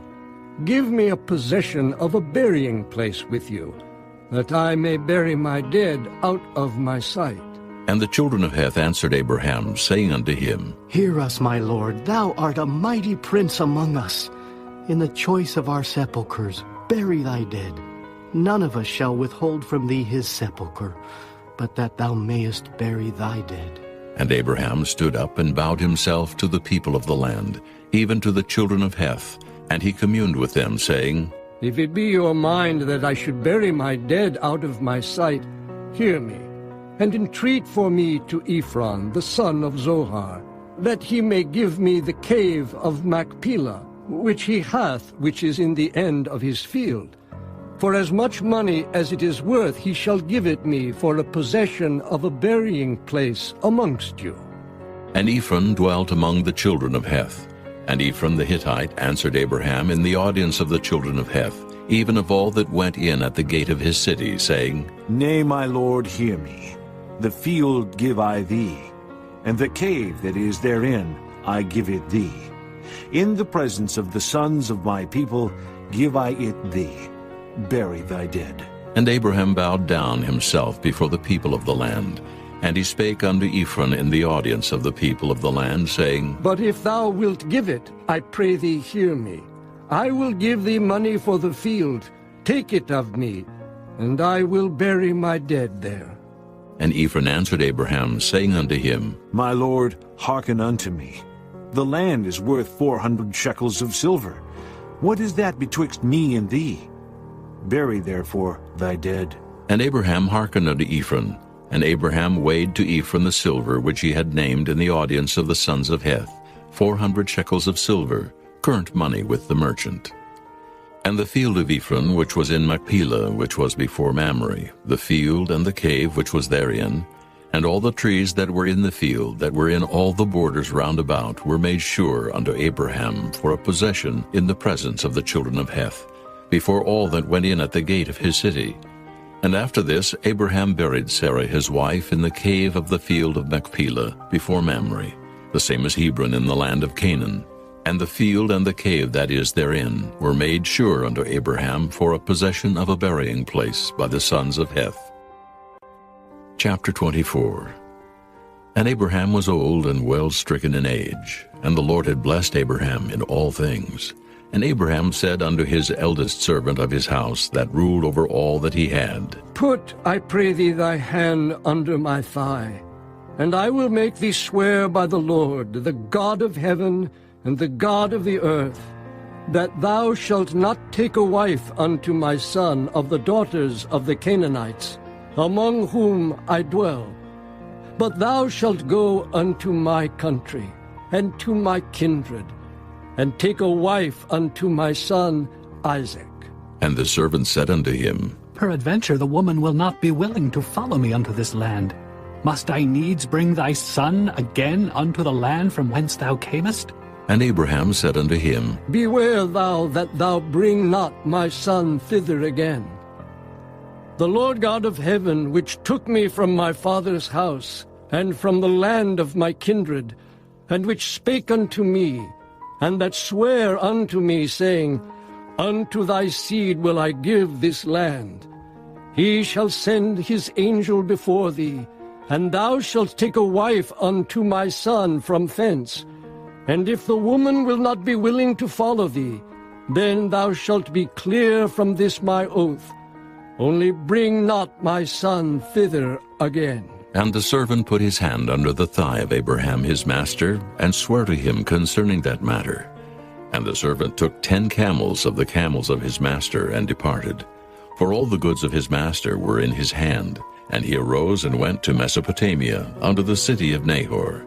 And he made his camels to kneel down without the city by a well of water, at the time of the evening, even the time that women go out to draw water. And he said, O Lord God of my master Abraham, I pray thee, send me good speed this day, and show kindness unto my master Abraham. Behold, I stand here by the well of water, and the daughters of the men of the city come out to draw water. And let it come to pass, that the damsel to whom I shall say, Let down thy pitcher, I pray thee, that I may drink, and she shall say, Drink, and I will give thy camels drink also. Let the same be she that thou hast appointed for thy servant Isaac. And thereby shall I know that thou hast showed kindness unto my master. And it came to pass, before he had done speaking, that, behold, Rebekah came out, who was born of Bethuel, son of Milcah, the wife of Nahor, Abraham's brother, with her pitcher upon her shoulder. And the damsel was very fair to look upon, a virgin, neither had any man known her. And she went down to the well, and filled her pitcher, and came up. And the servant ran to meet her, and said, Let me, I pray thee, drink a little water of thy pitcher. And she said, Drink, my lord. And she hasted and let down her pitcher upon her hand, and gave him drink. And when she had done giving him drink, she said, I will draw water for thy camels also, until they have done drinking. And she hasted and emptied her pitcher into the trough, and ran again unto the well to draw water, and drew for all his camels. And the man, wondering at her, held his peace, to wit whether the Lord had made his journey prosperous or not. And it came to pass, as the camels had done drinking, that the man took a golden earring of 1/2 shekel weight, and 2 bracelets for her hands, of 10 shekels weight of gold, and said, Whose daughter art thou? Tell me, I pray thee, is there room in thy father's house for us to lodge in? And she said unto him, I am the daughter of Bethuel, the son of Milcah, which she bare unto Nahor. She said moreover unto him, We have both straw and provender enough, and room to lodge in. And the man bowed down his head, and worshipped the Lord. And he said, Blessed be the Lord God of my master Abraham, who hath not left destitute my master of his mercy and his truth. I being in the way, the Lord led me to the house of my master's brethren. And the damsel ran and told them of her mother's house these things. And Rebekah had a brother, and his name was Laban. And Laban ran out unto the man under the well. And it came to pass, when he saw the earring and bracelets upon his sister's hands, and when he heard the words of Rebekah his sister, saying, Thus spake the man unto me, that he came unto the man. And behold, he stood by the camels at the well.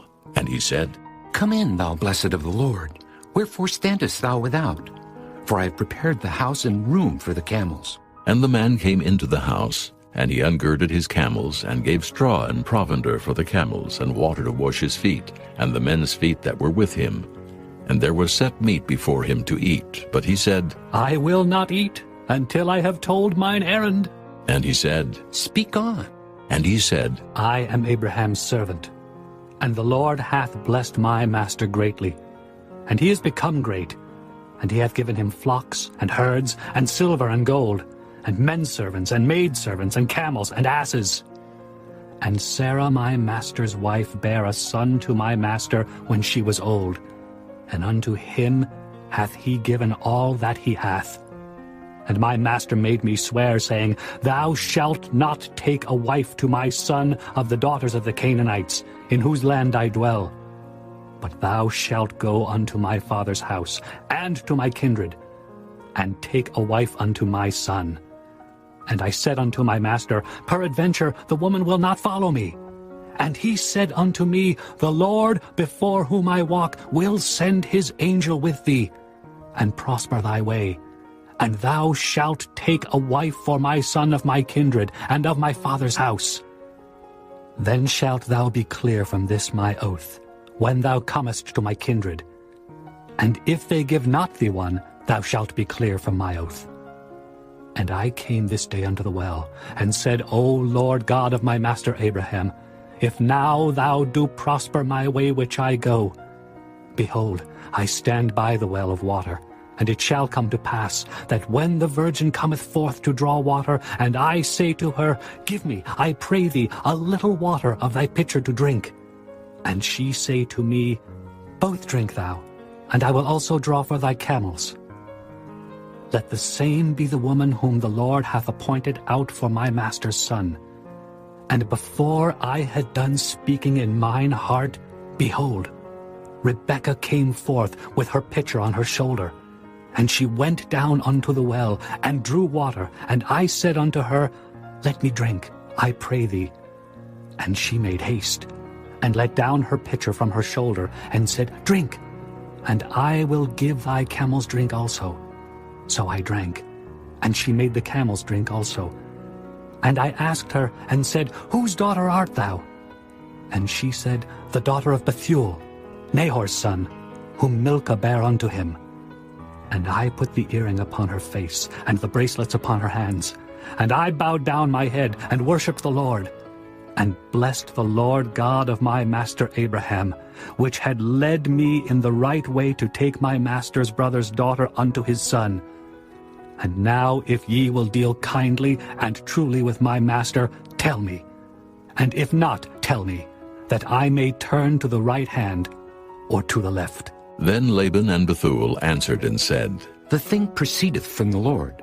We cannot speak unto thee bad or good. Behold, Rebekah is before thee. Take her, and go, and let her be thy master's son's wife, as the Lord hath spoken. And it came to pass that when Abraham's servant heard their words, he worshipped the Lord, bowing himself to the earth. And the servant brought forth jewels of silver and jewels of gold and raiment, and gave them to Rebekah.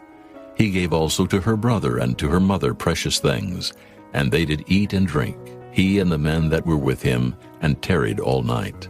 And they rose up in the morning, and he said, Send me away unto my master. And her brother and her mother said, Let the damsel abide with us a few days, at the least 10. After that she shall go. And he said unto them, Hinder me not, seeing the Lord hath prospered my way. Send me away that I may go to my master. And they said, We will call the damsel and inquire at her mouth. And they called Rebekah and said unto her, Wilt thou go with this man? And she said, I will go. And they sent away Rebekah their sister and her nurse and Abraham's servant and his men. And they blessed Rebekah and said unto her, Thou art our sister. Be thou the mother of thousands of millions, and let thy seed possess the gate of those which hate them. And Rebekah arose and her damsels, and they rode upon the camels and followed the man. And the servant took Rebekah and went his way. And Isaac came from the way of the well of Lahairoi, for he dwelt in the south country. And Isaac went out to meditate in the field at the eventide. And he lifted up his eyes and saw, and behold, the camels were coming. And Rebekah lifted up her eyes, and when she saw Isaac, she lighted off the camel, for she had said unto the servant, What man is this that walketh in the field to meet us? And the servant had said, It is my master. Therefore she took a veil and covered herself. And the servant told Isaac all things that he had done. And Isaac brought her into his mother Sarah's tent, and took Rebekah, and she became his wife. And he loved her, and Isaac was comforted after his mother's death. Chapter 25. Then again Abraham took a wife, and her name was Keturah. And she bare him Zimran, and Jokshan, and Medan, and Midian, and Ishbak, and Shua. And Jokshan begat Sheba, and Dedan. And the sons of Dedan were Asherim, and Letushim, and Leamim. And the sons of Midian, Ephah, and Epher, and Hanok, and Abida, and Eldaah. All these were the children of Keturah. And Abraham gave all that he had unto Isaac. But unto the sons of the concubines which Abraham had, Abraham gave gifts, and sent them away from Isaac his son, while he yet lived, eastward unto the east country. And these are the days of the years of Abraham's life which he lived, 160 years. Then Abraham gave up the ghost, and died in a good old age, an old man and full of years, and was gathered to his people. And his sons Isaac and Ishmael buried him in the cave of Machpelah, in the field of Ephron the son of Zohar the Hittite, which is before Mamre, the field which Abraham purchased of the sons of Heth. There was Abraham buried, and Sarah his wife. And it came to pass after the death of Abraham, that God blessed his son Isaac, and Isaac dwelt by the well Lahairoi. Now these are the generations of Ishmael, Abraham's son, whom Hagar the Egyptian, Sarah's handmaid, bare unto Abraham. And these are the names of the sons of Ishmael by their names, according to their generations. The firstborn of Ishmael, Nebajoth, and Kedar, and Adbeel, and Mibzam, and Mishma, and Duma, and Massa, Hadar, and Tema, Jetur, Naphish, and Kedemah. These are the sons of Ishmael, and these are their names by their towns and by their castles, 12 princes according to their nations. And these are the years of the life of Ishmael, 137 years. And he gave up the ghost and died, and was gathered unto his people. And they dwelt from Havilah unto Shur, that is before Egypt, as thou goest toward Assyria. And he died in the presence of all his brethren. And these are the generations of Isaac, Abraham's son. Abraham begat Isaac, and Isaac was 40 years old when he took Rebekah to wife, the daughter of Bethuel the Syrian of Padan Aram, the sister to Laban the Syrian. And Isaac entreated the Lord for his wife, because she was barren. And the Lord was entreated of him, and Rebekah his wife conceived. And the children struggled together within her. And she said, If it be so, why am I thus? And she went to inquire of the Lord. And the Lord said unto her, 2 nations are in thy womb, and 2 manner of people shall be separated from thy bowels. And the one people shall be stronger than the other people, and the elder shall serve the younger. And when her days to be delivered were fulfilled, behold, there were twins in her womb. And the first came out red all over like an hairy garment, and they called his name Esau. And after that came his brother out, and his hand took hold on Esau's heel, and his name was called Jacob. And Isaac was 80 years old when she bare them. And the boys grew, and Esau was a cunning hunter, a man of the field. And Jacob was a plain man, dwelling in tents. And Isaac loved Esau, because he did eat of his venison, but Rebekah loved Jacob. And Jacob sawed pottage, and Esau came from the field, and he was faint. And Esau said to Jacob, Feed me, I pray thee, with that same red pottage, for I am faint. Therefore was his name called Edom. And Jacob said, Sell me this day thy birthright. And Esau said, Behold, I am at the point to die. And what profit shall this birthright do to me? And Jacob said, Swear to me this day. And he sware unto him, and he sold his birthright unto Jacob. Then Jacob gave Esau bread and pottage of lentils, and he did eat and drink, and rose up and went his way. Thus Esau despised his birthright. Chapter 26. And there was a famine in the land, beside the first famine that was in the days of Abraham. And Isaac went unto Abimelech king of the Philistines unto Gerar. And the Lord appeared unto him, and said, Go not down into Egypt. Dwell in the land which I shall tell thee of. Sojourn in this land, and I will be with thee, and will bless thee. For unto thee and unto thy seed I will give all these countries. And I will perform the oath which I sware unto Abraham thy father. And I will make thy seed to multiply as the stars of heaven, and will give unto thy seed all these countries. And in thy seed shall all the nations of the earth be blessed, because that Abraham obeyed my voice, and kept my charge, my commandments, my statutes, and my laws. And Isaac dwelt in Gerar, and the men of the place asked him of his wife, and he said, She is my sister. For he feared to say, She is my wife. Lest, said he, the men of the place should kill me for Rebekah, because she was fair to look upon. And it came to pass, when he had been there a long time, that Abimelech king of the Philistines looked out at a window, and saw, and behold, Isaac was sporting with Rebekah his wife. And Abimelech called Isaac, and said, Behold, of a surety she is thy wife. And how saidst thou, She is my sister? And Isaac said unto him, Because I said, Lest I die for her. And Abimelech said, What is this thou hast done unto us? One of the people might lightly have lain with thy wife, and thou shouldest have brought guiltiness upon us. And Abimelech charged all his people, saying, He that toucheth this man, or his wife, shall surely be put to death. Then Isaac sowed in that land, and received in the same year 100-fold. And the Lord blessed him. And the man waxed great, and went forward, and grew until he became very great. For he had possession of flocks, and possession of herds, and great store of servants. And the Philistines envied him, for all the wells which his father's servants had digged in the days of Abraham his father, the Philistines had stopped them, and filled them with earth. And Abimelech said unto Isaac, Go from us, for thou art much mightier than we. And Isaac departed thence, and pitched his tent in the valley of Gerar, and dwelt there.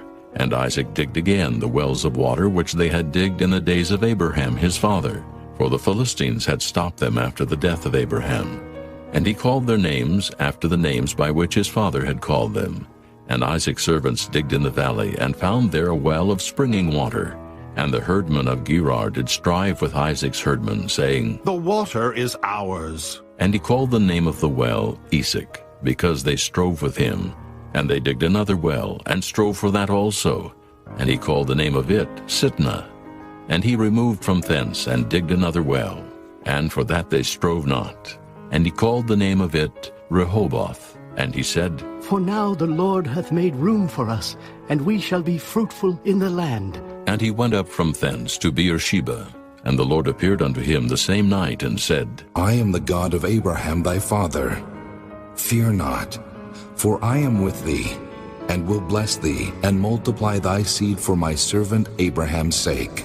And he builded an altar there, and called upon the name of the Lord, and pitched his tent there. And there Isaac's servants digged a well.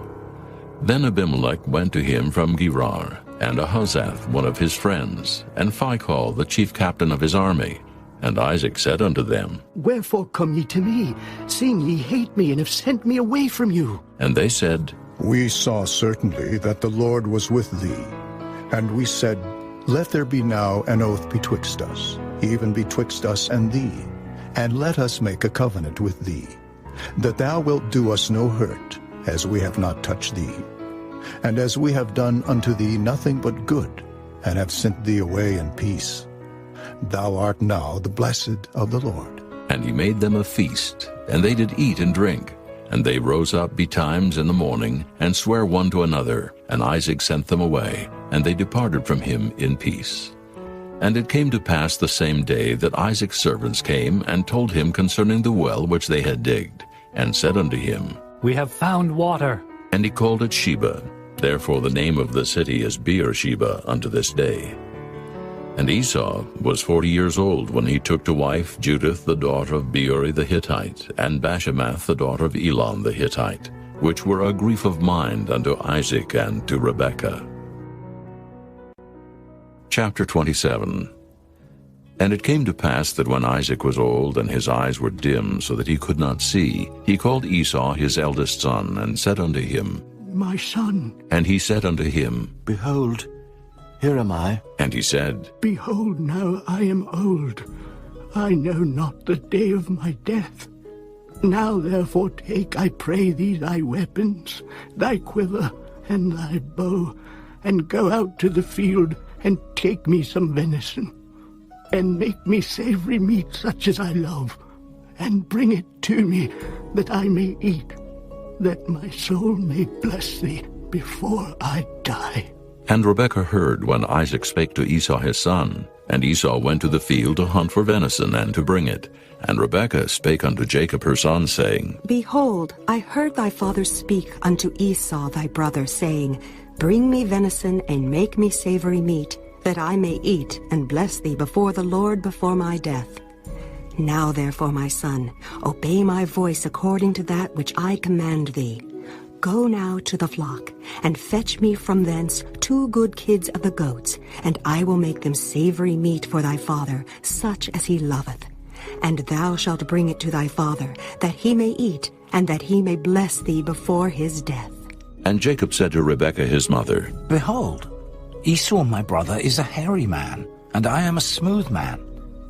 My father peradventure will feel me, and I shall seem to him as a deceiver, and I shall bring a curse upon me, and not a blessing.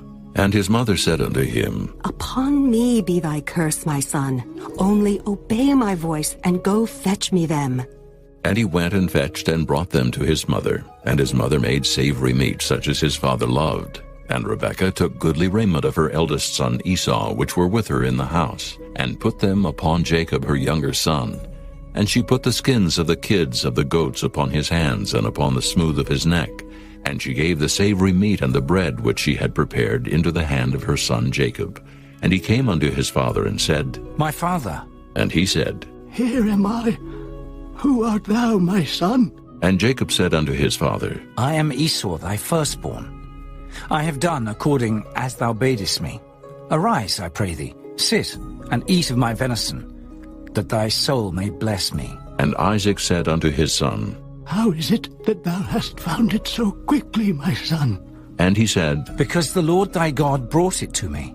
And Isaac said unto Jacob, Come near, I pray thee, that I may feel thee, my son, whether thou be my very son Esau or not. And Jacob went near unto Isaac his father, and he felt him, and said, The voice is Jacob's voice, but the hands are the hands of Esau. And he discerned him not, because his hands were hairy as his brother Esau's hands. So he blessed him, and he said, Art thou my very son Esau? And he said, I am. And he said, Bring it near to me, and I will eat of my son's venison, that my soul may bless thee. And he brought it near to him, and he did eat, and he brought him wine, and he drank. And his father Isaac said unto him, Come near now, and kiss me, my son. And he came near, and kissed him. And he smelled the smell of his raiment, and blessed him, and said, See, the smell of my son is as the smell of a field which the Lord hath blessed. Therefore God give thee of the dew of heaven, and the fatness of the earth, and plenty of corn and wine. Let people serve thee, and nations bow down to thee. Be Lord over thy brethren, and let thy mother's sons bow down to thee. Cursed be every one that curseth thee, and blessed be he that blesseth thee. And it came to pass, as soon as Isaac had made an end of blessing Jacob, and Jacob was yet scarce gone out from the presence of Isaac his father, that Esau his brother came in from his hunting. And he also had made savory meat, and brought it unto his father, and said unto his father, Let my father arise, and eat of his son's venison, that thy soul may bless me. And Isaac his father said unto him, Who art thou? And he said, I am thy son, thy firstborn Esau. And Isaac trembled very exceedingly, and said, Where is he that hath taken venison, and brought it me? And I have eaten of all before thou camest, and have blessed him. Yea, and he shall be blessed. And when Esau heard the words of his father, he cried with a great and exceeding bitter cry, and said unto his father, Bless me, even me also, O my father. And he said, Thy brother came with subtlety, and hath taken away thy blessing. And he said, Is not he rightly named Jacob? For he hath supplanted me these 2 times. He took away my birthright, and behold, now he hath taken away my blessing. And he said, Hast thou not reserved a blessing for me? And Isaac answered and said unto Esau, Behold, I have made him thy lord, and all his brethren have I given to him for servants, and with corn and wine have I sustained him. And what shall I do now unto thee, my son? And Esau said unto his father, Hast thou but one blessing, my father? Bless me, even me also, O my father. And Esau lifted up his voice and wept. And Isaac his father answered and said unto him, Behold, thy dwelling shall be the fatness of the earth, and of the dew of heaven from above. And by thy sword shalt thou live, and shalt serve thy brother. And it shall come to pass, when thou shalt have the dominion, that thou shalt break his yoke from off thy neck. And Esau hated Jacob because of the blessing wherewith his father blessed him. And Esau said in his heart, The days of mourning for my father are at hand. Then will I slay my brother Jacob. And these words of Esau her elder son were told to Rebekah. And she sent and called Jacob her younger son, and said unto him, Behold, thy brother Esau, as touching thee, doth comfort himself, purposing to kill thee. Now therefore, my son, obey my voice, and arise. Flee thou to Laban, my brother, to Haran, and tarry with him a few days, until thy brother's fury turn away, until thy brother's anger turn away from thee, and he forget that which thou hast done to him. Then I will send, and fetch thee from thence. Why should I be deprived also of you both in one day? And Rebekah said to Isaac, I am weary of my life because of the daughters of Heth.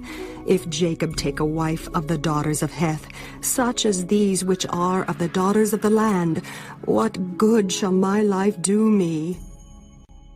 Chapter 28.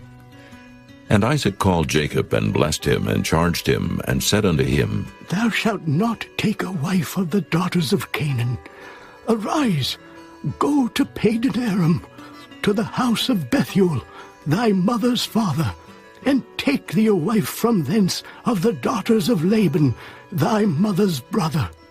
And God Almighty bless thee, and make thee fruitful, and multiply thee, that thou mayest be a multitude of people. And give thee the blessing of Abraham, to thee and to thy seed with thee, that thou mayest inherit the land wherein thou art a stranger, which God gave unto Abraham. And Isaac sent away Jacob, and he went to Padan Aram unto Laban, son of Bethuel the Syrian, the brother of Rebekah, Jacob's and Esau's mother. When Esau saw that Isaac had blessed Jacob, and sent him away to Padan Aram to take him a wife from thence, and that as he blessed him, he gave him a charge, saying, Thou shalt not take a wife of the daughters of Canaan. And that Jacob obeyed his father and his mother, and was gone to Padan Aram. And Esau, seeing that the daughters of Canaan pleased not Isaac his father, then went Esau unto Ishmael, and took unto the wives which he had Mahalath, the daughter of Ishmael, Abraham's son, the sister of Nebajoth, to be his wife. And Jacob went out from Beersheba, and went toward Haran. And he lighted upon a certain place, and tarried there all night, because the sun was set. And he took of the stones of that place, and put them for his pillows, and lay down in that place to sleep. And he dreamed, and behold, a ladder set up on the earth, and the top of it reached to heaven. And behold, the angels of God ascending and descending on it. And behold, the Lord stood above it, and said, I am the Lord God of Abraham thy father, and the God of Isaac.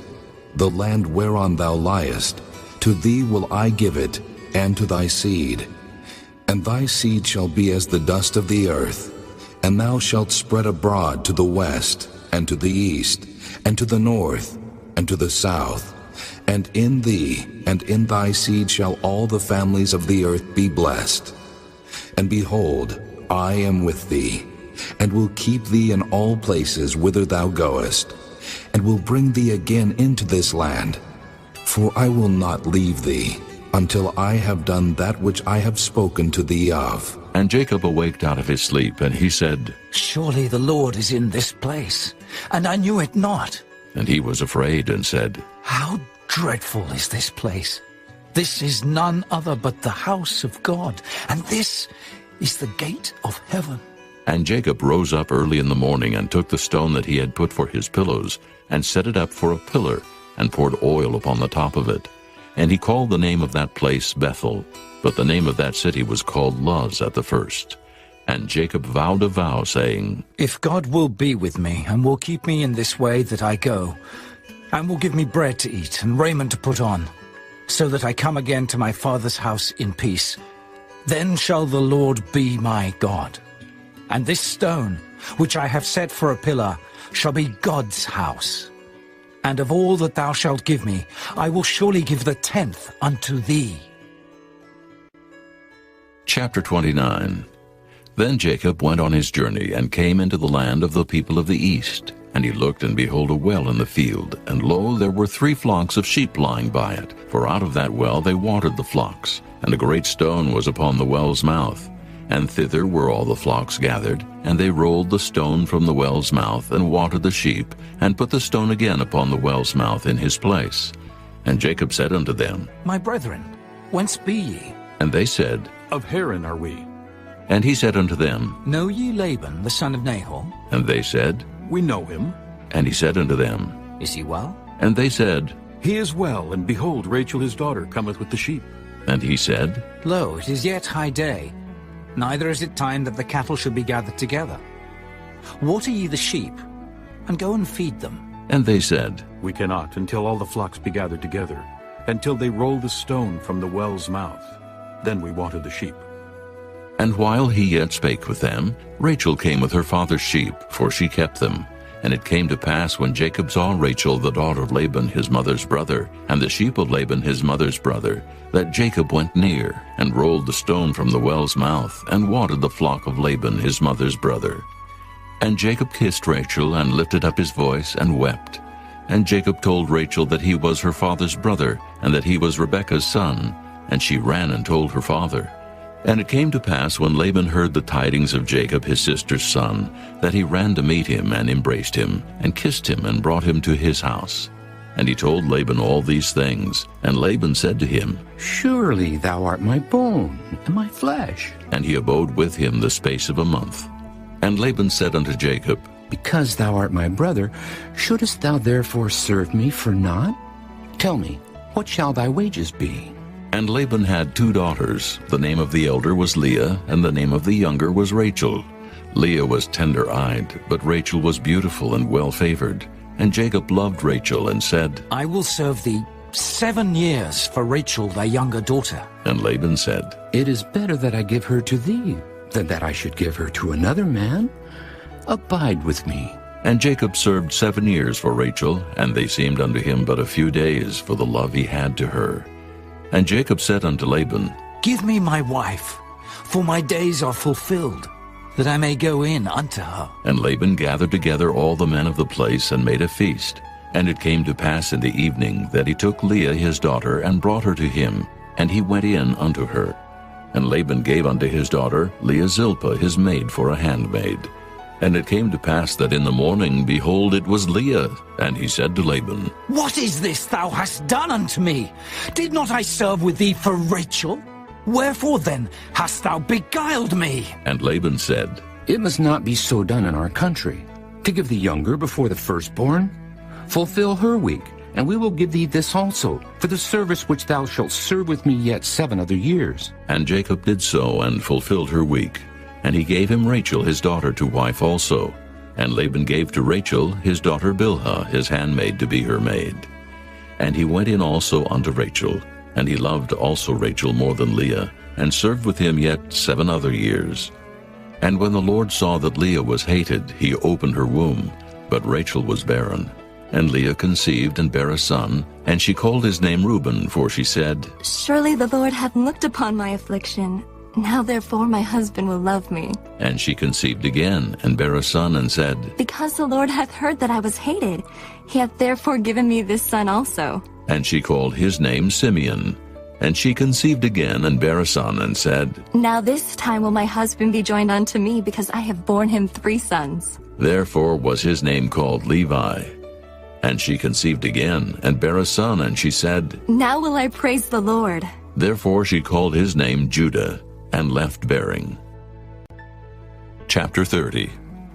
And when Rachel saw that she bare Jacob no children, Rachel envied her sister, and said unto Jacob, Give me children, or else I die. And Jacob's anger was kindled against Rachel, and he said, Am I in God's stead, who hath withheld from thee the fruit of the womb? And she said, Behold my maid Bilhah, go in unto her, and she shall bear upon my knees, that I may also have children by her. And she gave him Bilhah her handmaid to wife, and Jacob went in unto her. And Bilhah conceived, and bare Jacob a son. And Rachel said, God hath judged me, and hath also heard my voice, and hath given me a son. Therefore called she his name Dan. And Bilhah, Rachel's maid, conceived again, and bare Jacob a second son. And Rachel said, With great wrestlings have I wrestled with my sister, and I have prevailed. And she called his name Naphtali. When Leah saw that she had left bearing, she took Zilpah her maid, and gave her Jacob to wife. And Zilpah, Leah's maid, bare Jacob a son. And Leah said, A troop cometh. And she called his name Gad. And Zilpah, Leah's maid, bare Jacob a second son. And Leah said, Happy am I, for the daughters will call me blessed. And she called his name Asher. And Reuben went in the days of wheat harvest, and found mandrakes in the field, and brought them unto his mother Leah. Then Rachel said to Leah, Give me, I pray thee, of thy son's mandrakes. And she said unto her, Is it a small matter that thou hast taken my husband? And wouldest thou take away my son's mandrakes also? And Rachel said, Therefore he shall lie with thee tonight for thy son's mandrakes. And Jacob came out of the field in the evening, and Leah went out to meet him, and said, Thou must come in unto me, for surely I have hired thee with my son's mandrakes. And he lay with her that night. And God hearkened unto Leah, and she conceived, and bare Jacob the 5th son. And Leah said, God hath given me my hire, because I have given my maiden to my husband. And she called his name Issachar. And Leah conceived again, and bare Jacob the 6th son. And Leah said, God hath endued me with a good dowry. Now will my husband dwell with me, because I have borne him 6 sons. And she called his name Zebulun. And afterward she bare a daughter, and called her name Dinah. And God remembered Rachel, and God hearkened to her, and opened her womb. And she conceived, and bare a son, and said, God hath taken away my reproach. And she called his name Joseph, and said, The Lord shall add to me another son. And it came to pass, when Rachel had borne Joseph, that Jacob said unto Laban, Send me away, that I may go unto mine own place, and to my country. Give me my wives and my children, for whom I have served thee, and let me go. For thou knowest my service which I have done thee. And Laban said unto him, I pray thee, if I have found favor in thine eyes, tarry.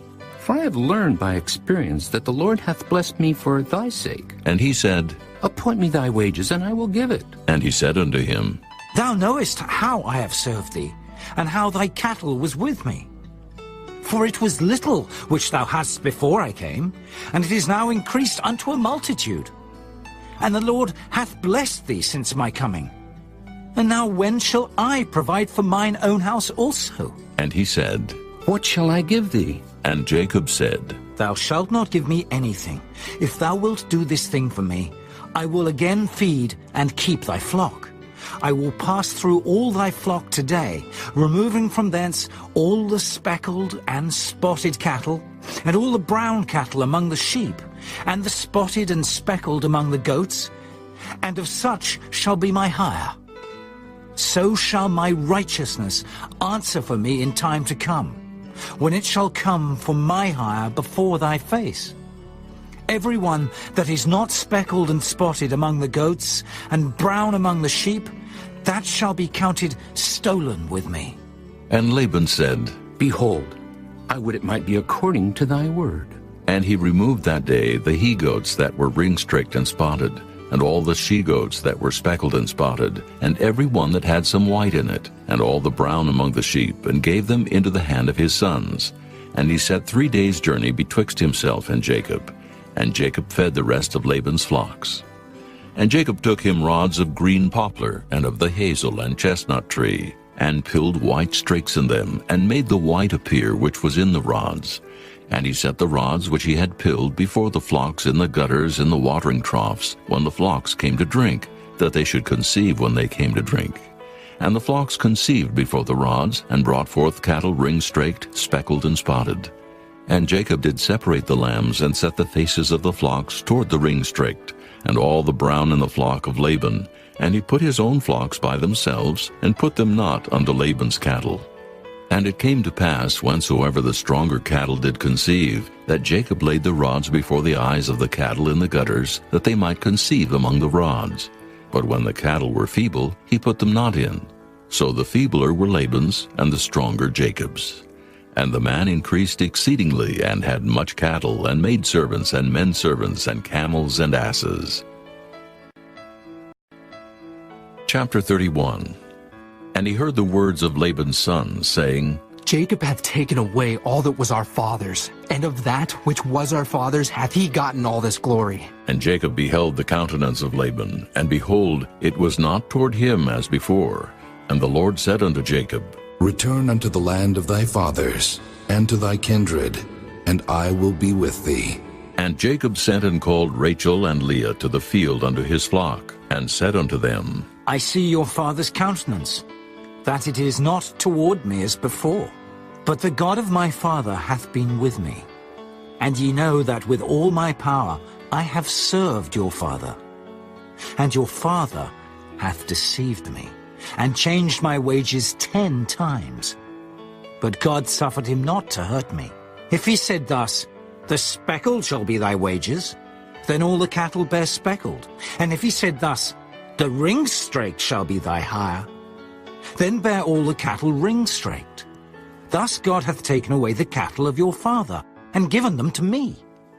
And it came to pass at the time that the cattle conceived, that I lifted up mine eyes, and saw in a dream, and behold, the rams which leaped upon the cattle were ring-straked, speckled, and grizzled. And the angel of God spake unto me in a dream, saying, Jacob. And I said, Here am I. And he said, Lift up now thine eyes, and see, all the rams which leap upon the cattle are ring-straked, speckled, and grizzled. For I have seen all that Laban doeth unto thee. I am the God of Bethel, where thou anointedst the pillar, and where thou vowedst a vow unto me. Now arise, get thee out from this land, and return unto the land of thy kindred. And Rachel and Leah answered and said unto him, Is there yet any portion or inheritance for us in our father's house? Are we not counted of him strangers? For he hath sold us, and hath quite devoured also our money. For all the riches which God hath taken from our father that is ours and our children's. Now then, whatsoever God hath said unto thee, do. Then Jacob rose up and set his sons and his wives upon camels, and he carried away all his cattle, and all his goods which he had gotten, the cattle of his getting which he had gotten in Padan-aram, for to go to Isaac his father in the land of Canaan. And Laban went to shear his sheep, and Rachel had stolen the images that were her father's. And Jacob stole away unawares to Laban the Syrian, in that he told him not that he fled. So he fled with all that he had, and he rose up and passed over the river, and set his face toward the Mount Gilead. And it was told Laban on the 3rd day that Jacob was fled. And he took his brethren with him, and pursued after him 7 days' journey. And they overtook him in the Mount Gilead. And God came to Laban the Syrian in a dream by night, and said unto him, Take heed, that thou speak not to Jacob either good or bad. Then Laban overtook Jacob. Now Jacob had pitched his tent in the mount, and Laban with his brethren pitched in the mount of Gilead. And Laban said to Jacob, What hast thou done, that thou hast stolen away unawares to me, and carried away my daughters, as captives taken with the sword? Wherefore didst thou flee away secretly, and steal away from me? And didst not tell me that I might have sent thee away with mirth, and with songs, with tabret, and with harp? And hast not suffered me to kiss my sons and my daughters? Thou hast now done foolishly in so doing. It is in the power of my hand to do you hurt. But the God of your father spake unto me yesternight, saying, Take thou heed that thou speak not to Jacob either good or bad. And now, though thou wouldest needs be gone, because thou sore longest after thy father's house, yet wherefore hast thou stolen my gods? And Jacob answered and said to Laban, Because I was afraid. For I said, Peradventure thou wouldest take by force thy daughters from me. With whomsoever thou findest thy gods, let him not live. Before our brethren discern thou what is thine with me, and take it to thee. For Jacob knew not that Rachel had stolen them. And Laban went into Jacob's tent, and into Leah's tent, and into the two maidservants' tents, but he found them not. Then went he out of Leah's tent, and entered into Rachel's tent. Now Rachel had taken the images, and put them in the camel's furniture, and sat upon them. And Laban searched all the tent, but found them not. And she said to her father, Let it not displease, my lord, that I cannot rise up before thee, for the custom of women is upon me. And he searched, but found not the images. And Jacob was wroth, and chode with Laban. And Jacob answered and said to Laban, What is my trespass? What is my sin, that thou hast so hotly pursued after me? Whereas thou hast searched all my stuff. What hast thou found of all thy household stuff? Set it here, before my brethren and thy brethren, that they may judge betwixt us both. This 20 years have I been with thee. Thy ewes and thy she-goats have not cast their young, and the rams of thy flock have I not eaten. That which was torn of beasts I brought not unto thee. I bear the loss of it. Of my hand didst thou require it, whether stolen by day or stolen by night? Thus I was, in the day the drought consumed me, and the frost by night, and my sleep departed from mine eyes. Thus have I been 20 years in thy house. I served thee 14 years for thy 2 daughters, and 6 years for thy cattle. And thou hast changed my wages 10 times. Except the God of my father, the God of Abraham, and the fear of Isaac had been with me, surely thou hadst sent me away now empty. God hath seen mine affliction and the labor of my hands, and rebuked thee yesternight. And Laban answered and said unto Jacob, These daughters are my daughters, and these children are my children, and these cattle are my cattle, and all that thou seest is mine. And what can I do this day unto these my daughters, or unto their children which they have borne? Now therefore come thou, let us make a covenant, I and thou, and let it be for a witness between me and thee. And Jacob took a stone, and set it up for a pillar. And Jacob said unto his brethren, Gather stones. And they took stones, and made an heap, and they did eat there upon the heap. And Laban called it Jegar-sahadutha, but Jacob called it Galeed. And Laban said, This heap is a witness between me and thee this day. Therefore was the name of it called Galeed. And Mizpah, for he said, The Lord watch between me and thee when we are absent one from another. If thou shalt afflict my daughters, or if thou shalt take other wives beside my daughters, no man is with us. See, God is witness betwixt me and thee. And Laban said to Jacob, Behold this heap, and behold this pillar, which I have cast betwixt me and thee. This heap be witness, and this pillar be witness, that I will not pass over this heap to thee, and that thou shalt not pass over this heap and this pillar unto me for harm. The God of Abraham, and the God of Nahor, the God of their father, judge betwixt us. And Jacob sware by the fear of his father Isaac. Then Jacob offered sacrifice upon the mount, and called his brethren to eat bread. And they did eat bread, and tarried all night in the mount. And early in the morning Laban rose up, and kissed his sons and his daughters, and blessed them. And Laban departed, and returned unto his place. Chapter 32. And Jacob went on his way, and the angels of God met him. And when Jacob saw them, he said, This is God's host. And he called the name of that place Mahanaim.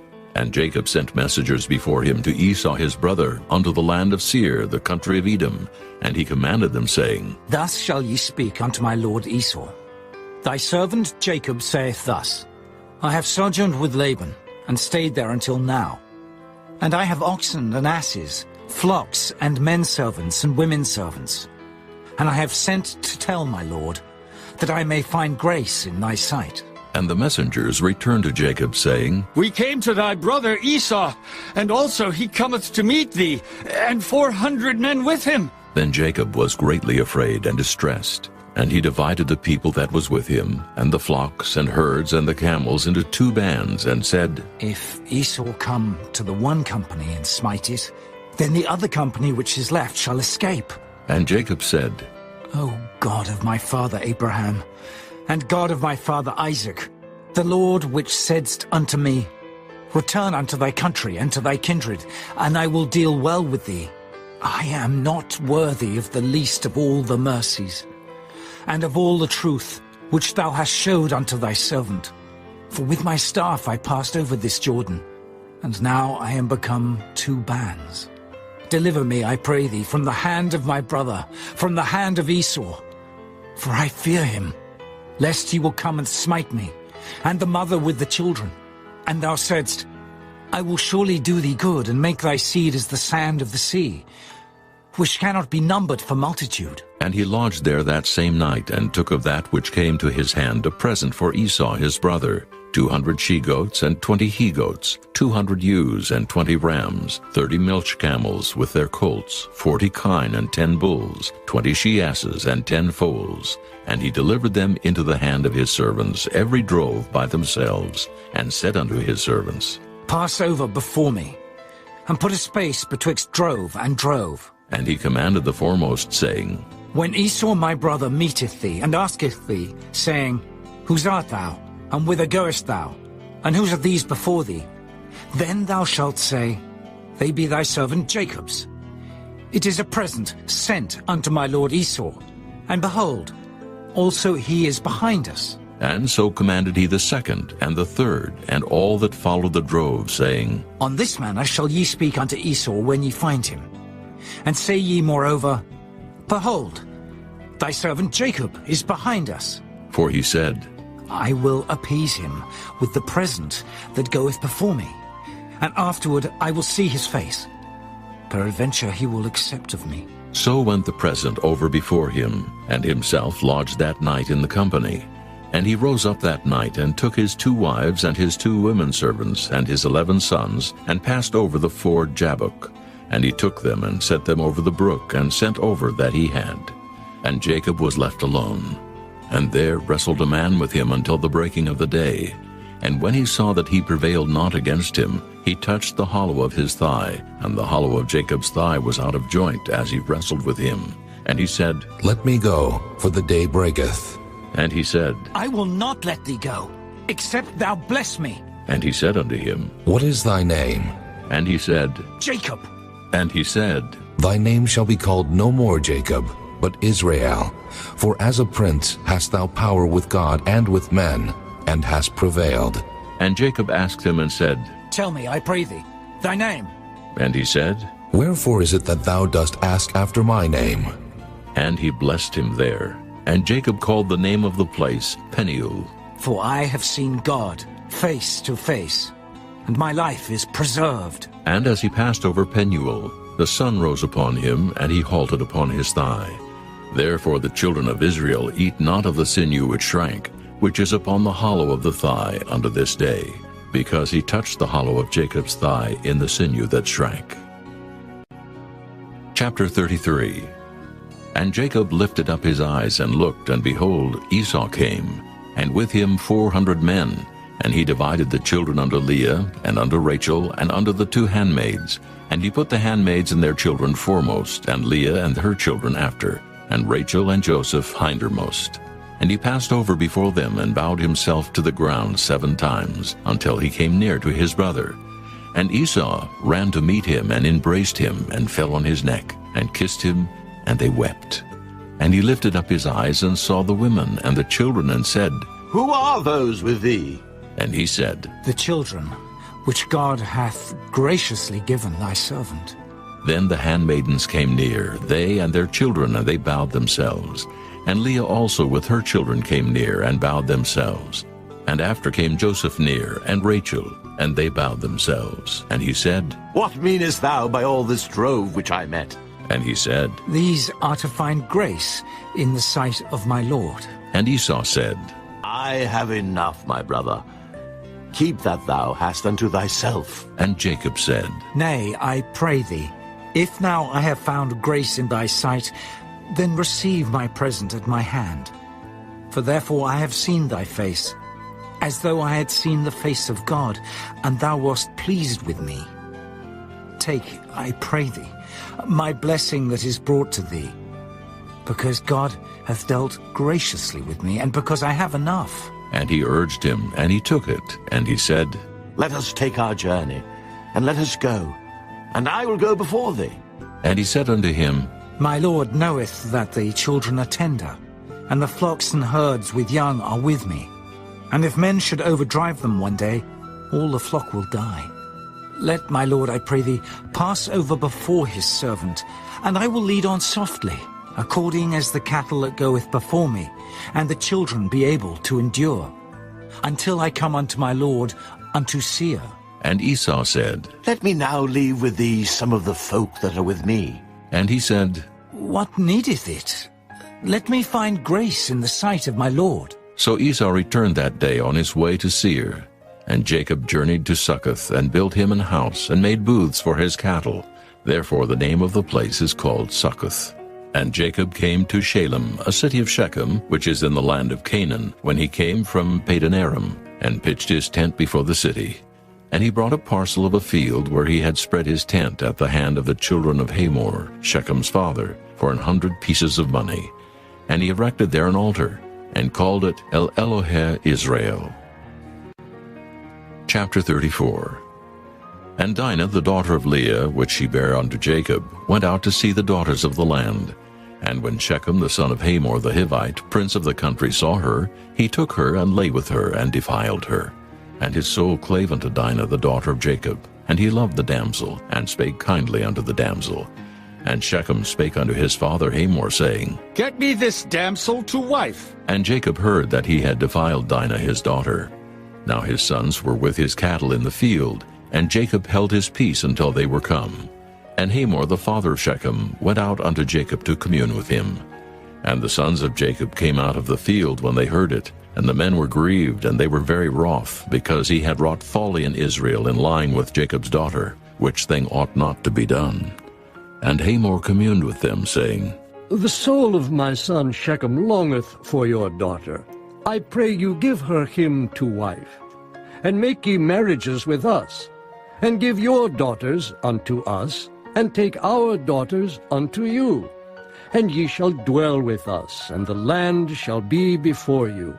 Dwell and trade ye therein, and get you possessions therein. And Shechem said unto her father and unto her brethren, Let me find grace in your eyes, and what ye shall say unto me I will give.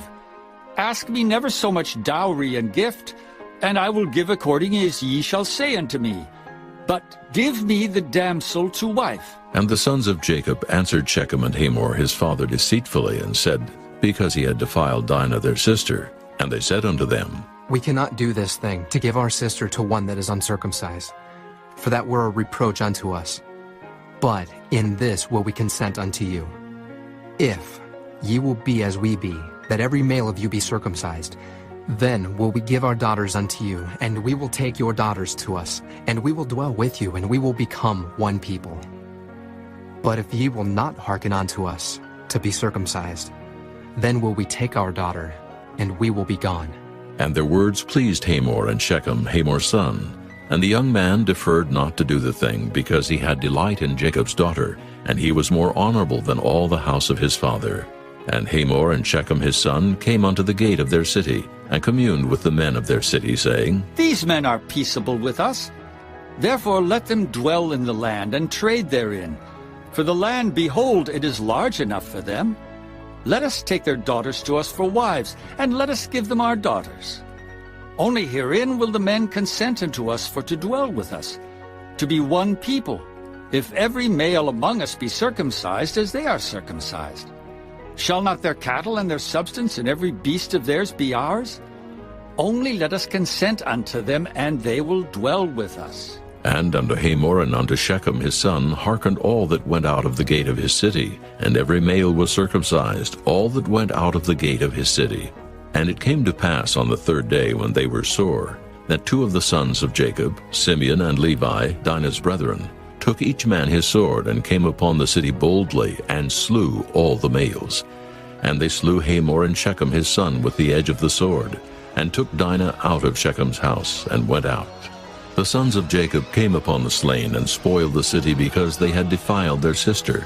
They took their sheep, and their oxen, and their asses, and that which was in the city, and that which was in the field, and all their wealth, and all their little ones, and their wives took they captive, and spoiled even all that was in the house.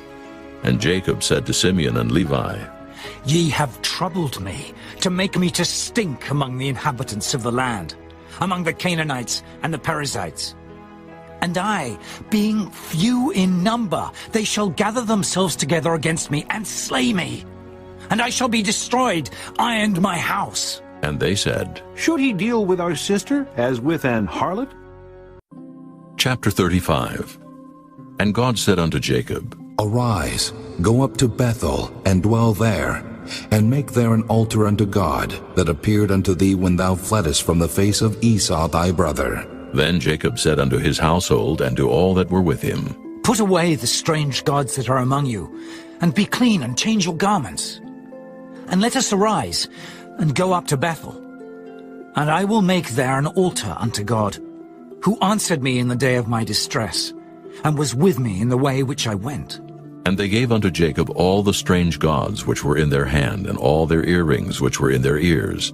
And Jacob hid them under the oak which was by Shechem. And they journeyed, and the terror of God was upon the cities that were round about them, and they did not pursue after the sons of Jacob. So Jacob came to Luz, which is in the land of Canaan, that is Bethel, he and all the people that were with him. And he built there an altar, and called the place El Bethel, because there God appeared unto him when he fled from the face of his brother. But Deborah, Rebekah's nurse, died, and she was buried beneath Bethel under an oak, and the name of it was called Allon-Bachuth. And God appeared unto Jacob again when he came out of Padan-aram, and blessed him. And God said unto him, Thy name is Jacob. Thy name shall not be called any more Jacob, but Israel shall be thy name. And he called his name Israel. And God said unto him, I am God Almighty. Be fruitful and multiply. A nation and a company of nations shall be of thee, and kings shall come out of thy loins. And the land which I gave Abraham and Isaac, to thee I will give it, and to thy seed after thee will I give the land. And God went up from him in the place where he talked with him.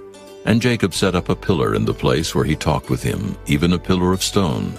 And he poured a drink offering thereon, and he poured oil thereon.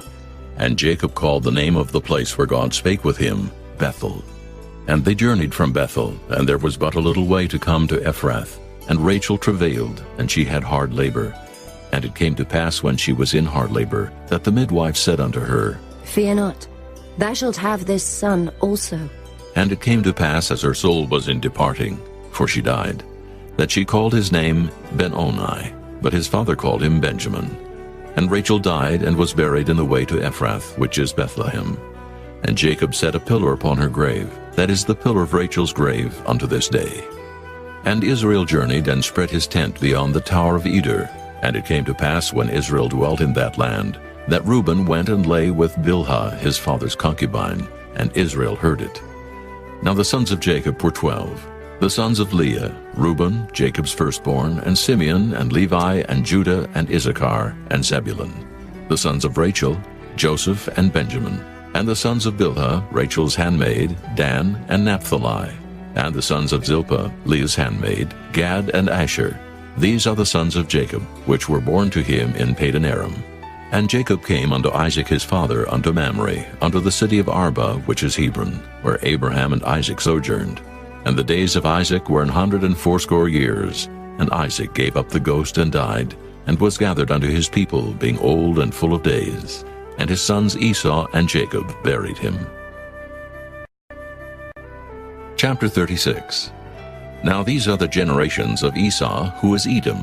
Esau took his wives of the daughters of Canaan, Adah, the daughter of Elon the Hittite, and Aholibamah, the daughter of Anah, the daughter of Zibeon the Hivite, and Bashemath, Ishmael's daughter, sister of Nebajoth.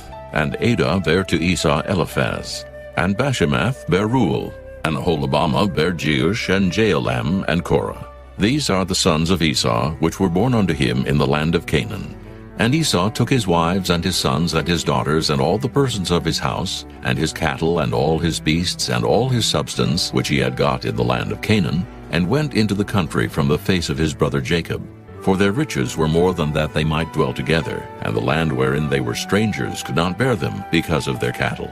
Thus dwelt Esau in Mount Seir. Esau is Edom. And these are the generations of Esau, the father of the Edomites, in Mount Seir. These are the names of Esau's sons: Eliphaz the son of Adah, the wife of Esau; Reuel the son of Bashemath, the wife of Esau. And the sons of Eliphaz were Teman, Omar, Zepho, and Gatam, and Kenaz. And Timnah was concubine to Eliphaz Esau's son, and she bare to Eliphaz Amalek. These were the sons of Adah, Esau's wife.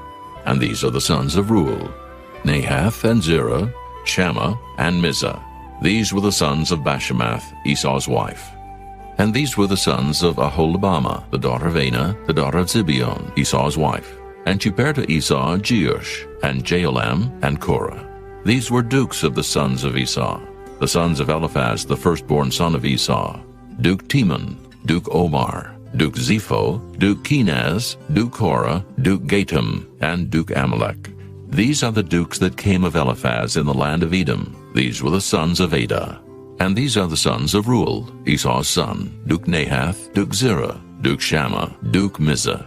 These are the dukes that came of Reuel in the land of Edom. These are the sons of Bashemath, Esau's wife. And these are the sons of Aholibamah, Esau's wife: Duke Jeush, Duke Jaalam, Duke Korah. These were the dukes that came of Aholibamah, the daughter of Anah, Esau's wife. These are the sons of Esau, who is Edom, and these are their dukes. These are the sons of Seir the Horite, who inhabited the land: Lotan, and Shobal, and Zibeon, and Anah, and Dishon, and Ezer, and Dishan. These are the dukes of the Horites, the children of Seir in the land of Edom. And the children of Lotan were Hori, and Hemam, and Lotan's sister was Timnah. And the children of Shobal were these: Alvan, and Manahath, and Ebal, Shepho, and Onam. And these are the children of Zibeon, both Ajah and Anah. This was that Anah that found the mules in the wilderness, as he fed the asses of Zibeon his father. And the children of Anah were these: Dishon, and Aholibamah, the daughter of Anah. And these are the children of Dishon: Hemdan, and Eshban, and Ithran, and Kiran. The children of Ezer are these: Bilhan, and Zaavan, and Achan. The children of Dishan are these: Uz, and Aaron. These are the dukes that came of the Horites: Duke Lotan, Duke Shobal, Duke Zibeon, Duke Anah, Duke Dishon, Duke Anah, Duke Dishan. These are the dukes that came of Hori, among their dukes in the land of Seir.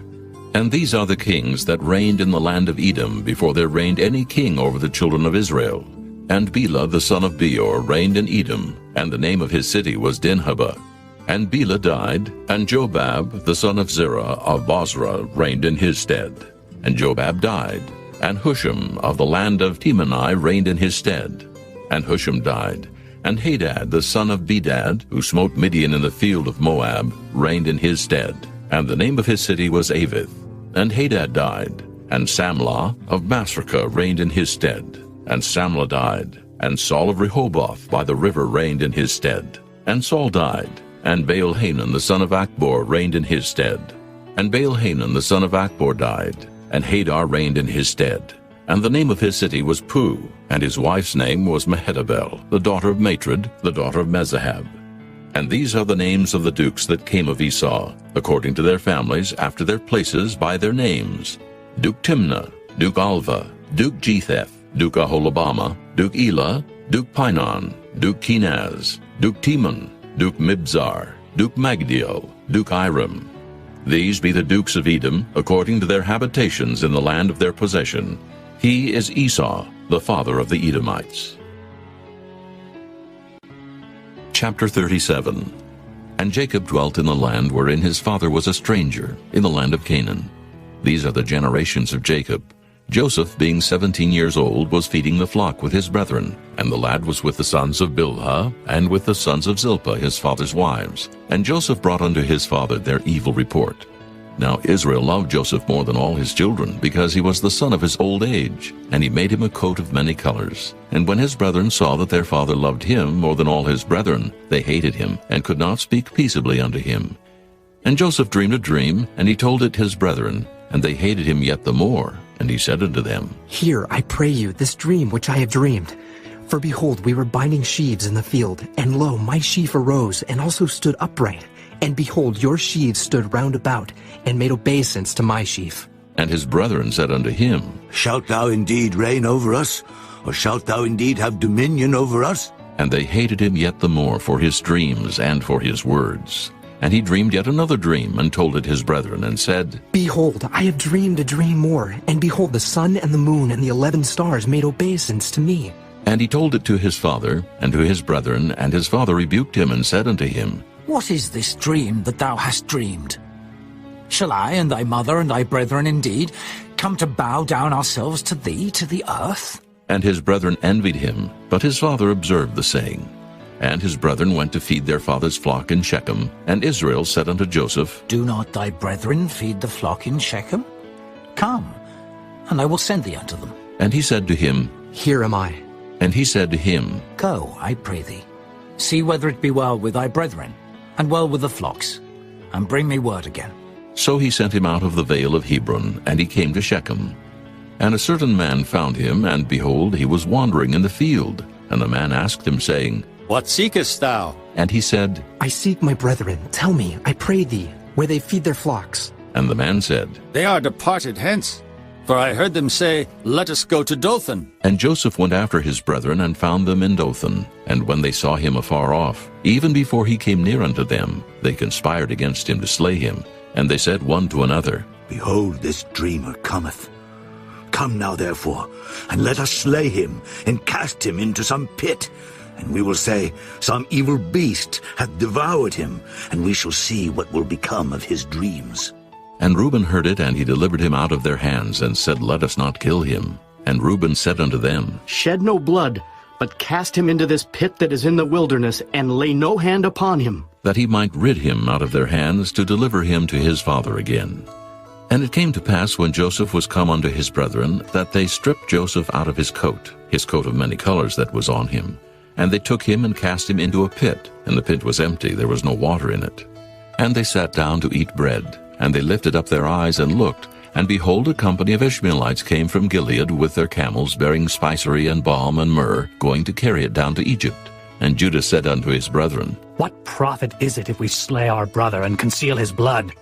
Come, and let us sell him to the Ishmaelites, and let not our hand be upon him, for he is our brother and our flesh.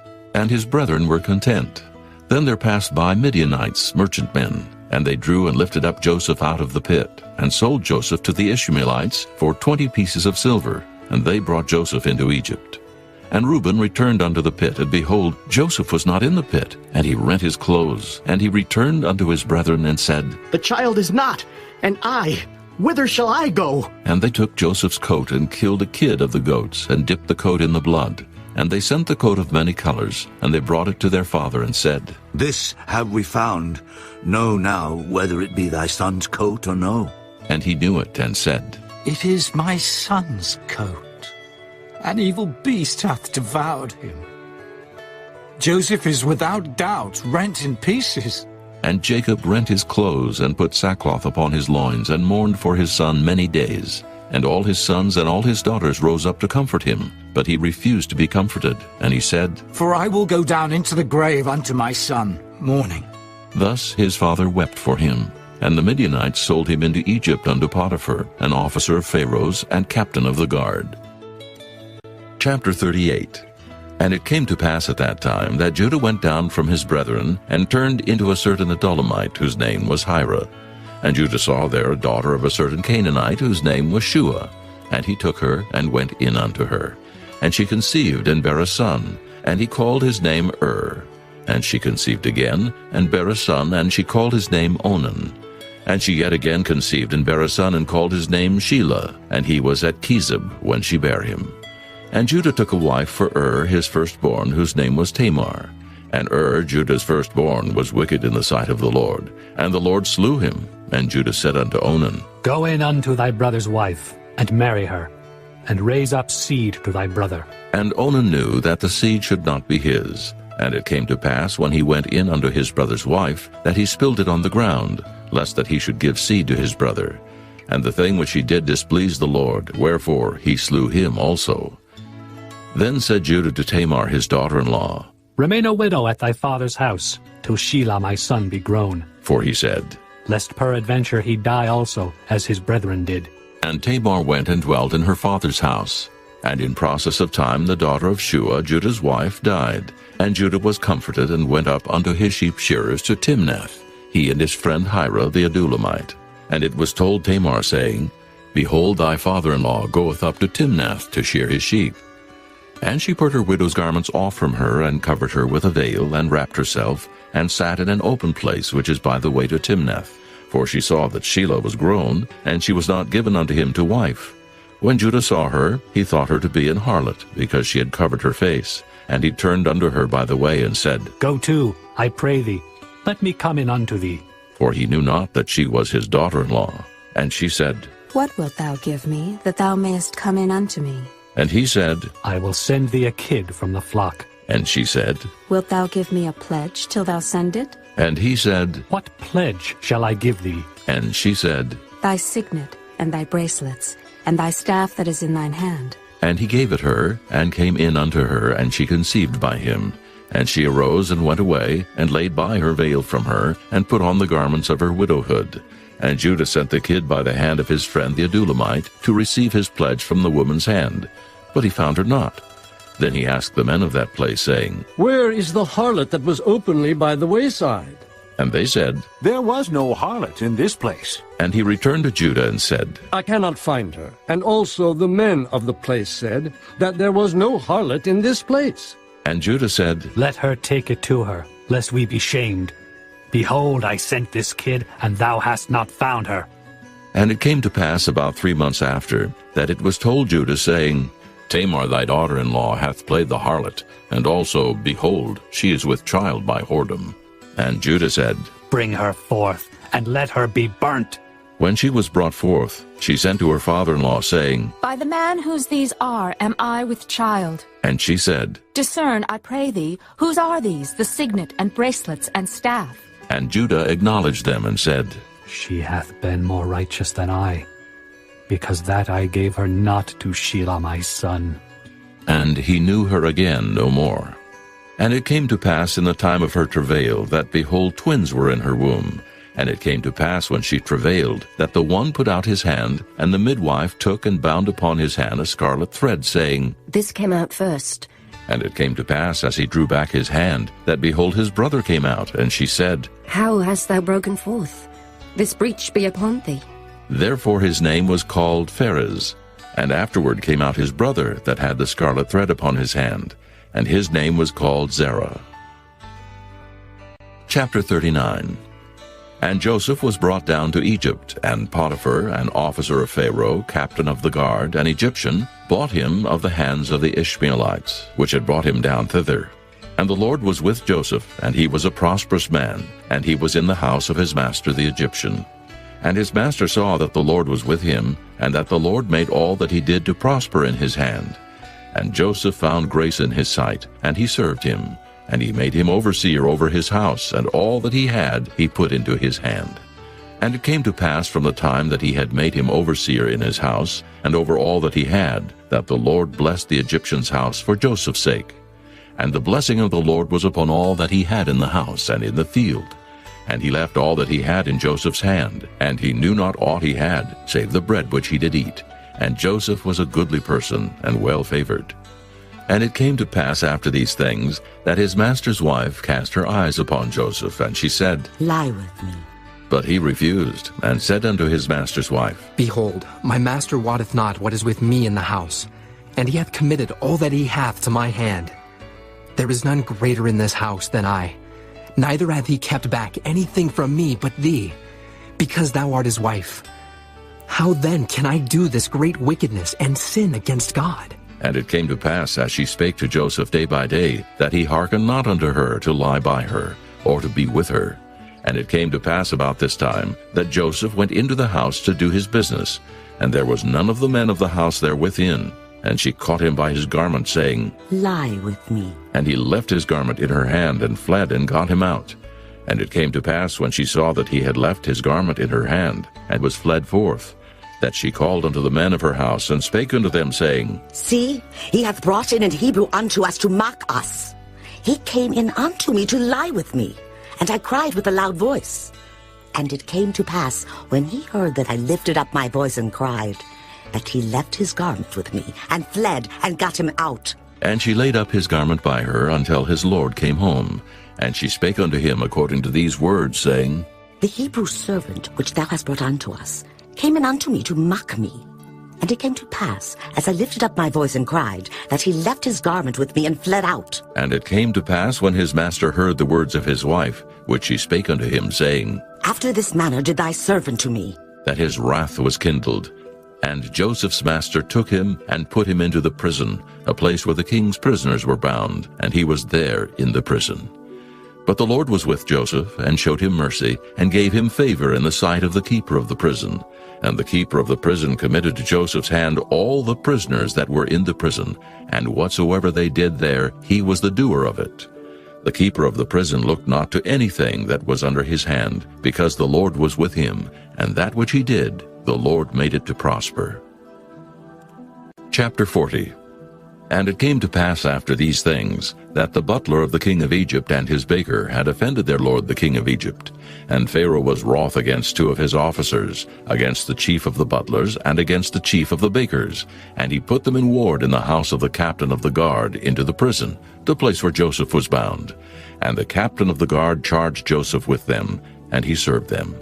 And they continued a season in ward. And they dreamed a dream, both of them, each man his dream in one night, each man according to the interpretation of his dream, the butler and the baker of the king of Egypt, which were bound in the prison. And Joseph came in unto them in the morning, and looked upon them, and behold, they were sad. And he asked Pharaoh's officers that were with him in the ward of his lord's house, saying, Wherefore look ye so sadly today? And they said unto him, We have dreamed a dream, and there is no interpreter of it. And Joseph said unto them, Do not interpretations belong to God? Tell me them, I pray you. And the chief butler told his dream to Joseph, and said to him, In my dream, behold, a vine was before me, and in the vine were 3 branches, and it was as though it budded, and her blossoms shot forth, and the clusters thereof brought forth ripe grapes.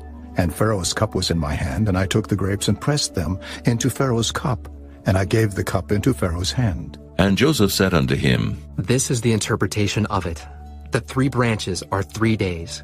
Yet within 3 days shall Pharaoh lift up thine head, and restore thee unto thy place. And thou shalt deliver Pharaoh's cup into his hand, after the former manner when thou wast his butler. But think on me when it shall be well with thee, and show kindness, I pray thee, unto me, and make mention of me unto Pharaoh, and bring me out of this house. For indeed I was stolen away out of the land of the Hebrews, and here also have I done nothing that they should put me into the dungeon. When the chief baker saw that the interpretation was good, he said unto Joseph, I also was in my dream, and behold, I had 3 white baskets on my head, and in the uppermost basket there was of all manner of bakemeats for Pharaoh, and the birds did eat them out of the basket upon my head. And Joseph answered and said, This is the interpretation thereof. The 3 baskets are 3 days, yet within 3 days shall Pharaoh lift up thy head from off thee, and shall hang thee on a tree, and the bird shall eat thy flesh from off thee. And it came to pass the 3rd day, which was Pharaoh's birthday, that he made a feast unto all his servants. And he lifted up the head of the chief butler and of the chief baker among his servants. And he restored the chief butler unto his butlership again, and he gave the cup into Pharaoh's hand. But he hanged the chief baker, as Joseph had interpreted to them. Yet did not the chief butler remember Joseph, but forgat him. Chapter 41. And it came to pass at the end of 2 full years, that Pharaoh dreamed, and behold, he stood by the river. And behold, there came up out of the river 7 well-favored kine and fat-fleshed, and they fed in a meadow. And behold, 7 other kine came up after them out of the river, ill-favored and lean-fleshed, and stood by the other kine upon the brink of the river. And the ill-favored and lean-fleshed kine did eat up the 7 well-favored and fat kine. So Pharaoh awoke, and he slept and dreamed the second time. And behold, 7 ears of corn came up upon one stalk, rank and good. And behold, 7 thin ears, and blasted with the east wind, sprung up after them. And the 7 thin ears devoured the 7 rank and full ears. And Pharaoh awoke, and behold, it was a dream. And it came to pass in the morning that his spirit was troubled, and he sent and called for all the magicians of Egypt, and all the wise men thereof. And Pharaoh told them his dream, but there was none that could interpret them unto Pharaoh. Then spake the chief butler unto Pharaoh, saying, I do remember my faults this day. Pharaoh was wroth with his servants, and put me in ward in the captain of the guard's house, both me and the chief baker. And we dreamed a dream in one night, I and he. We dreamed each man according to the interpretation of his dream. And there was there with us a young man, an Hebrew, servant to the captain of the guard. And we told him, and he interpreted to us our dreams. To each man according to his dream he did interpret. And it came to pass, as he interpreted to us, so it was. Me he restored unto mine office, and him he hanged. Then Pharaoh sent and called Joseph, and they brought him hastily out of the dungeon. And he shaved himself, and changed his raiment, and came in unto Pharaoh. And Pharaoh said unto Joseph, I have dreamed a dream, and there is none that can interpret it. And I have heard say of thee, that thou canst understand a dream to interpret it. And Joseph answered Pharaoh, saying, It is not in me. God shall give Pharaoh an answer of peace. And Pharaoh said unto Joseph, In my dream, behold, I stood upon the bank of the river. And behold, there came up out of the river 7 kine, fat-fleshed and well-favored, and they fed in a meadow.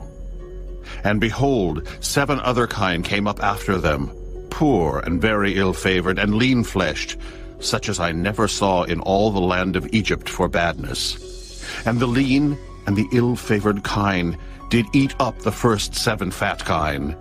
And when they had eaten them up, it could not be known that they had eaten them, but they were still ill-favored as at the beginning. So I awoke, and I saw in my dream, and behold, 7 ears came up in one stalk, full and good. And behold, 7 ears withered, thin, and blasted with the east wind sprung up after them. And the thin ears devoured the 7 good ears, and I told this unto the magicians, but there was none that could declare it to me. And Joseph said unto Pharaoh, The dream of Pharaoh is one.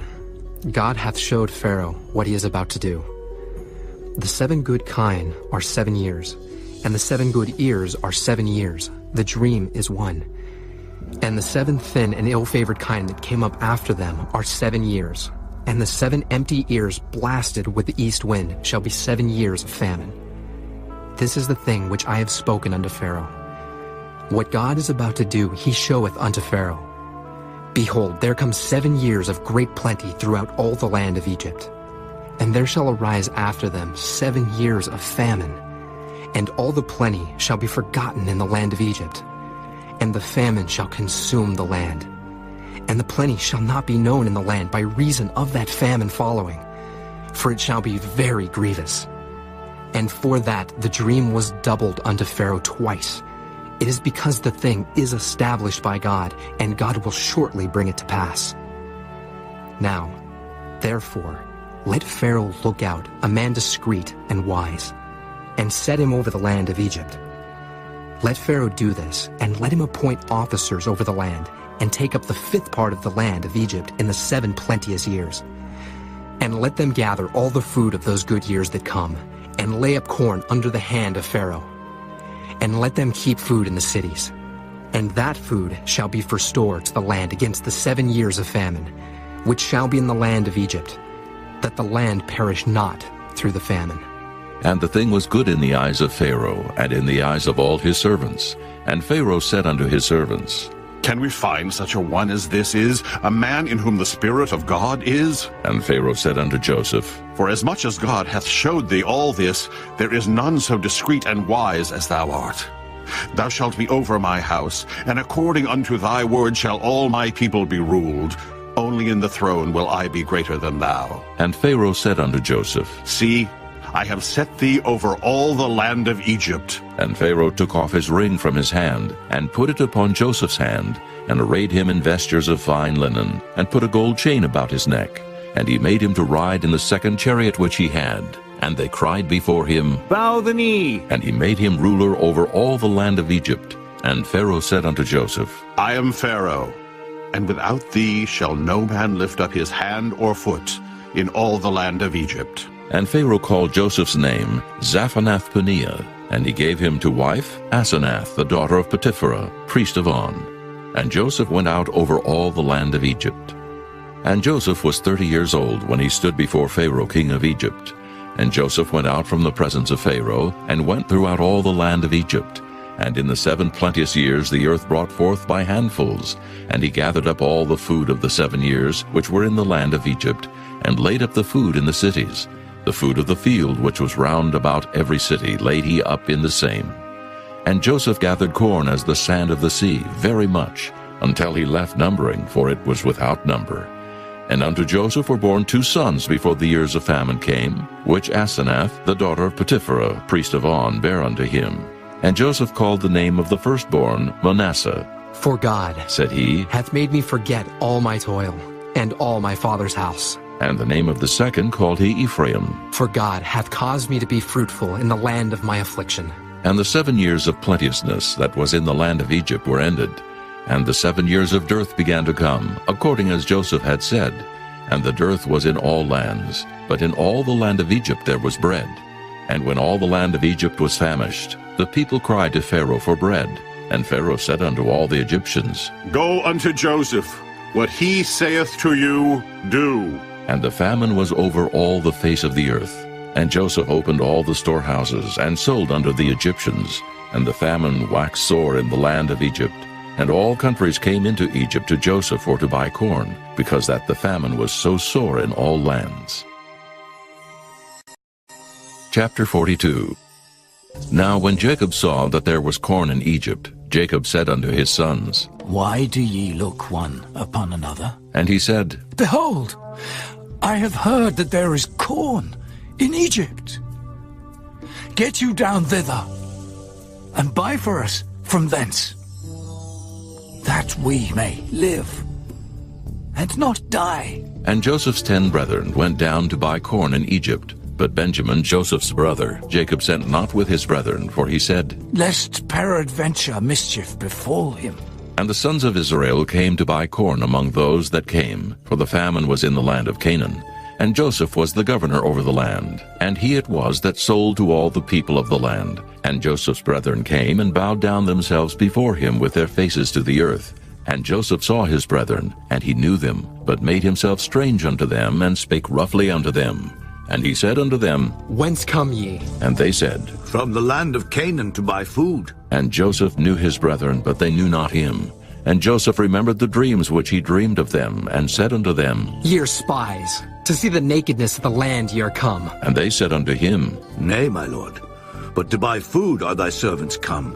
We are all one man's sons. We are true men. Thy servants are no spies. And he said unto them, Nay, but to see the nakedness of the land ye are come. And they said, Thy servants are 12 brethren, the sons of one man in the land of Canaan. And behold, the youngest is this day with our father, and one is not. And Joseph said unto them, That is it that I spake unto you, saying, Ye are spies. Hereby ye shall be proved. By the life of Pharaoh ye shall not go forth hence, except your youngest brother come hither. Send one of you, and let him fetch your brother.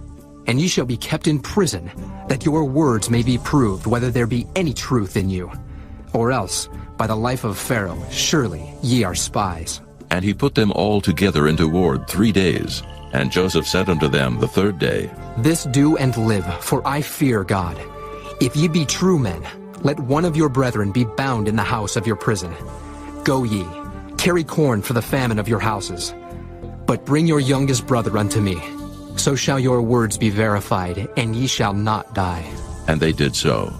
And they said one to another, We are verily guilty concerning our brother, in that we saw the anguish of his soul when he besought us, and we would not hear. Therefore is this distress come upon us. And Reuben answered them, saying, Spake I not unto you, saying, Do not sin against the child, and ye would not hear? Therefore, behold, also his blood is required. And they knew not that Joseph understood them, for he spake unto them by an interpreter. And he turned himself about from them and wept, and returned to them again, and communed with them, and took from them Simeon, and bound him before their eyes. Then Joseph commanded to fill their sacks with corn, and to restore every man's money into his sack, and to give them provision for the way. And thus did he unto them. And they laded their asses with the corn, and departed thence. And as one of them opened his sack to give his ass provender in the inn, he espied his money. For behold, it was in his sack's mouth. And he said unto his brethren, My money is restored, and lo, it is even in my sack. And their heart failed them, and they were afraid, saying one to another, What is this that God hath done unto us? And they came unto Jacob their father unto the land of Canaan, and told him all that befell unto them, saying, The man who is the Lord of the land spake roughly to us, and took us for spies of the country. And we said unto him, We are true men, we are no spies. We be 12 brethren, sons of our father, one is not, and the youngest is this day with our father in the land of Canaan.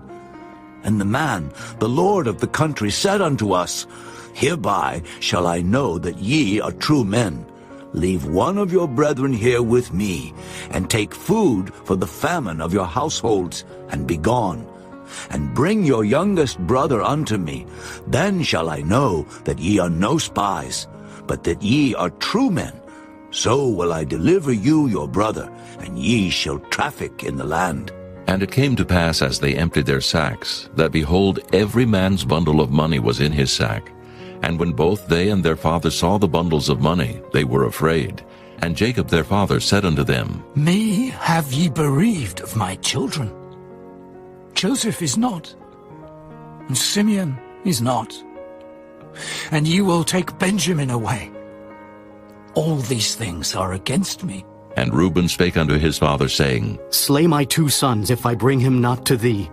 Deliver him into my hand, and I will bring him to thee again. And he said, My son shall not go down with you, for his brother is dead, and he is left alone. If mischief befall him by the way in the which ye go, then shall ye bring down my gray hairs with sorrow to the grave. Chapter 43. And the famine was sore in the land. And it came to pass, when they had eaten up the corn which they had brought out of Egypt, their father said unto them, Go again, buy us a little food. And Judah spake unto him, saying, The man did solemnly protest unto us, saying, Ye shall not see my face, except your brother be with you. If thou wilt send our brother with us, we will go down and buy thee food. But if thou wilt not send him, we will not go down. For the man said unto us, Ye shall not see my face, except your brother be with you. And Israel said, Wherefore dealt ye so ill with me, as to tell the man whether ye had yet a brother? And they said, The man asked us straitly of our state and of our kindred, saying, Is your father yet alive? Have ye another brother? And we told him according to the tenor of these words.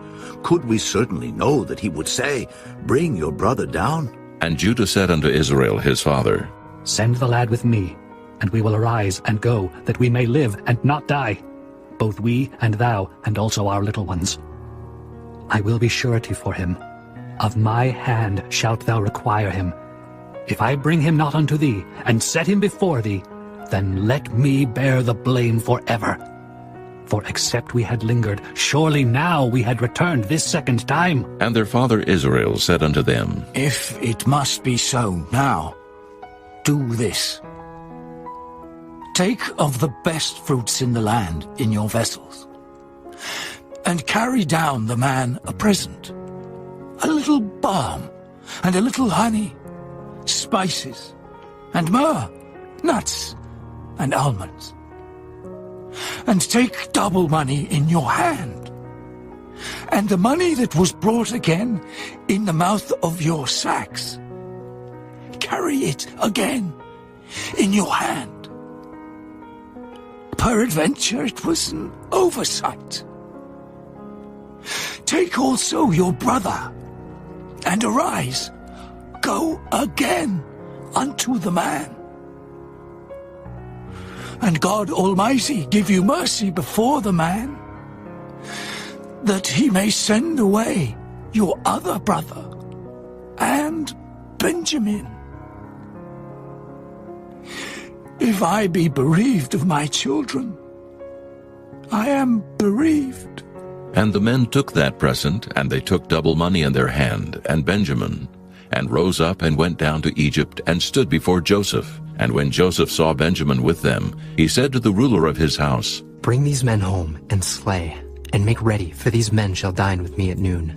And the man did as Joseph bade, and the man brought the men into Joseph's house. And the men were afraid, because they were brought into Joseph's house. And they said, Because of the money that was returned in our sacks at the first time are we brought in, that he may seek occasion against us, and fall upon us, and take us for bondmen, and our asses. And they came near to the steward of Joseph's house, and they communed with him at the door of the house, and said, Oh, sir, we came indeed down at the first time to buy food, and it came to pass, when we came to the inn, that we opened our sacks, and behold, every man's money was in the mouth of his sack, our money in full weight, and we have brought it again in our hand.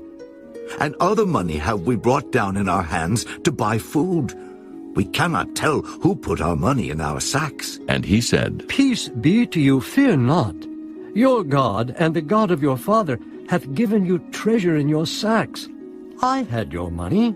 And he brought Simeon out unto them. And the man brought the men into Joseph's house, and gave them water, and they washed their feet. And he gave their asses provender. And they made ready the present against Joseph came at noon, for they heard that they should eat bread there. And when Joseph came home, they brought him the present which was in their hand into the house, and bowed themselves to him to the earth. And he asked them of their welfare, and said, Is your father well, the old man of whom ye spake? Is he yet alive? And they answered, Thy servant, our father, is in good health. He is yet alive. And they bowed down their heads and made obeisance. And he lifted up his eyes and saw his brother Benjamin, his mother's son, and said, Is this your younger brother, of whom ye spake unto me? And he said, God be gracious unto thee, my son. And Joseph made haste, for his bowels did yearn upon his brother. And he sought where to weep, and he entered into his chamber and wept there. And he washed his face, and went out, and refrained himself, and said, Set on bread. And they set on for him by himself, and for them by themselves, and for the Egyptians which did eat with him by themselves, because the Egyptians might not eat bread with the Hebrews, for that is an abomination unto the Egyptians. And they sat before him, the firstborn according to his birthright, and the youngest according to his youth. And the men marveled one at another. And he took and sent messes unto them from before him. But Benjamin's mess was 5 times so much as any of theirs. And they drank and were merry with him. Chapter 44. And he commanded the steward of his house, saying, Fill the men's sacks with food, as much as they can carry, and put every man's money in his sack's mouth, and put my cup, the silver cup, in the sack's mouth of the youngest, and his corn money. And he did according to the word that Joseph had spoken.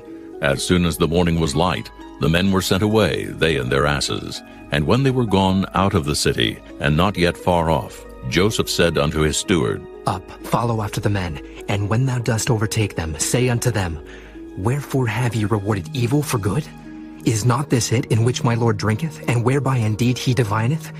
Ye have done evil in so doing. And he overtook them, and he spake unto them these same words. And they said unto him, Wherefore saith my Lord these words? God forbid that thy servant should do according to this thing. Behold, the money which we found in our sacks' mouths, we brought again unto thee out of the land of Canaan. How then should we steal out of thy Lord's house silver or gold? With whomsoever of thy servants it be found, both let him die, and we also will be my Lord's bondmen. And he said, Now also let it be according unto your words. He with whom it is found shall be my servant, and ye shall be blameless. Then they speedily took down every man his sack to the ground, and opened every man his sack. And he searched, and began at the eldest, and left at the youngest. And the cup was found in Benjamin's sack. Then they rent their clothes, and laded every man his ass, and returned to the city. And Judah and his brethren came to Joseph's house, for he was yet there, and they fell before him on the ground. And Joseph said unto them, What deed is this that ye have done? Wot ye not that such a man as I can certainly divine? And Judah said, What shall we say unto my lord? What shall we speak? Or how shall we clear ourselves? God hath found out the iniquity of thy servants. Behold, we are my lord's servants, both we, and he also with whom the cup is found. And he said, God forbid that I should do so, but the man in whose hand the cup is found, he shall be my servant. And as for you, get you up in peace unto your father. Then Judah came near unto him and said, O my lord, let thy servant, I pray thee, speak a word in my lord's ears, and let not thine anger burn against thy servant, for thou art even as Pharaoh. My lord asked his servants, saying, Have ye a father or a brother? And we said unto my lord, We have a father, an old man, and a child of his old age, a little one. And his brother is dead, and he alone is left of his mother, and his father loveth him. And thou saidst unto thy servants, Bring him down unto me, that I may set mine eyes upon him. And we said unto my lord, The lad cannot leave his father, for if he should leave his father would die. And thou saidst unto thy servants, Except your youngest brother come down with you, ye shall see my face no more. And it came to pass, when we came up unto thy servant my father, we told him the words of my lord. And our father said, Go again and buy us a little food.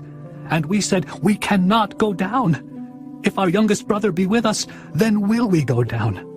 For we may not see the man's face, except our youngest brother be with us. And thy servant my father said unto us, Ye know that my wife bare me 2 sons, and the one went out from me. And I said, Surely he is torn in pieces. And I saw him not since.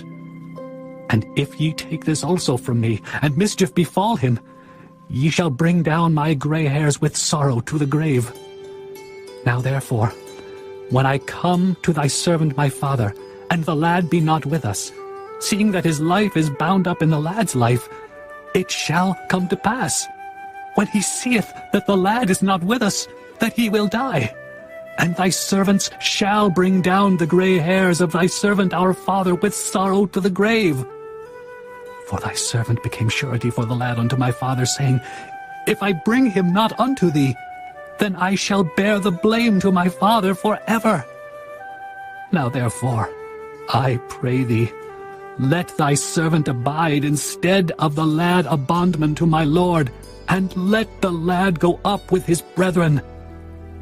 For how shall I go up to my father, and the lad be not with me, lest peradventure I see the evil that shall come on my father? Chapter 45. Then Joseph could not refrain himself before all them that stood by him, and he cried, Cause every man to go out from me.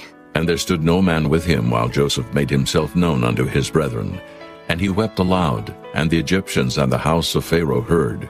And Joseph said unto his brethren, I am Joseph. Doth my father yet live? And his brethren could not answer him, for they were troubled at his presence. And Joseph said unto his brethren, Come near to me, I pray you. And they came near, and he said, I am Joseph, your brother, whom ye sold into Egypt. Now, therefore, be not grieved, nor angry with yourselves, that ye sold me hither, for God did send me before you to preserve life. For these 2 years hath the famine been in the land, and yet there are 5 years in the which there shall neither be earing nor harvest. And God sent me before you to preserve you a posterity in the earth, and to save your lives by a great deliverance. So now it was not you that sent me hither, but God. And he hath made me a father to Pharaoh, and lord of all his house, and a ruler throughout all the land of Egypt. Haste ye, and go up to my father, and say unto him, Thus saith thy son Joseph, God hath made me Lord of all Egypt. Come down unto me, tarry not, and thou shalt dwell in the land of Goshen, and thou shalt be near unto me, thou and thy children, and thy children's children, and thy flocks and thy herds, and all that thou hast. And there will I nourish thee, for yet there are 5 years of famine, lest thou and thy household, and all that thou hast, come to poverty. And behold, your eyes see, and the eyes of my brother Benjamin, that it is my mouth that speaketh unto you. And ye shall tell my father of all my glory in Egypt, and of all that ye have seen, and ye shall haste, and bring down my father hither. And he fell upon his brother Benjamin's neck, and wept. And Benjamin wept upon his neck. Moreover, he kissed all his brethren, and wept upon them. And after that his brethren talked with him. And the fame thereof was heard in Pharaoh's house, saying, Joseph's brethren are come. And it pleased Pharaoh well, and his servants. And Pharaoh said unto Joseph, Say unto thy brethren, This do ye, lade your beasts, and go, get you into the land of Canaan.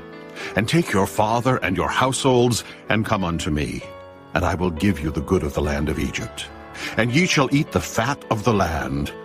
Now thou art commanded, This do ye, take you wagons out of the land of Egypt for your little ones, and for your wives, and bring your father, and come.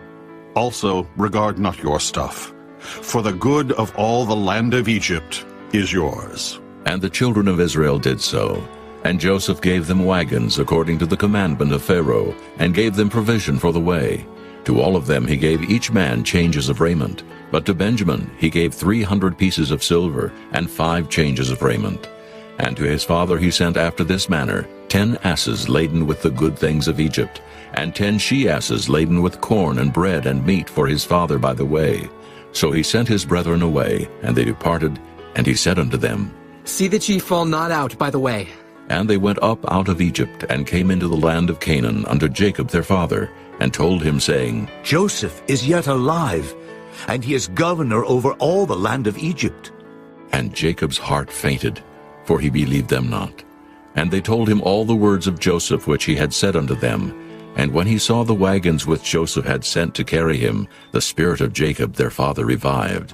And Israel said, It is enough. Joseph, my son, is yet alive. I will go and see him before I die. Chapter 46. And Israel took his journey with all that he had, and came to Beersheba, and offered sacrifices unto the God of his father Isaac. And God spake unto Israel in the visions of the night, and said, Jacob, Jacob. And he said, Here am I. And he said, I am God, the God of thy father. Fear not to go down into Egypt, for I will there make of thee a great nation. I will go down with thee into Egypt, and I will also surely bring thee up again. And Joseph shall put his hand upon thine eyes. And Jacob rose up from Beersheba, and the sons of Israel carried Jacob their father, and their little ones, and their wives, in the wagons which Pharaoh had sent to carry him. And they took their cattle and their goods which they had gotten in the land of Canaan, and came into Egypt. Jacob and all his seed with him, his sons and his sons' sons with him, his daughters and his sons' daughters, and all his seed brought he with him into Egypt.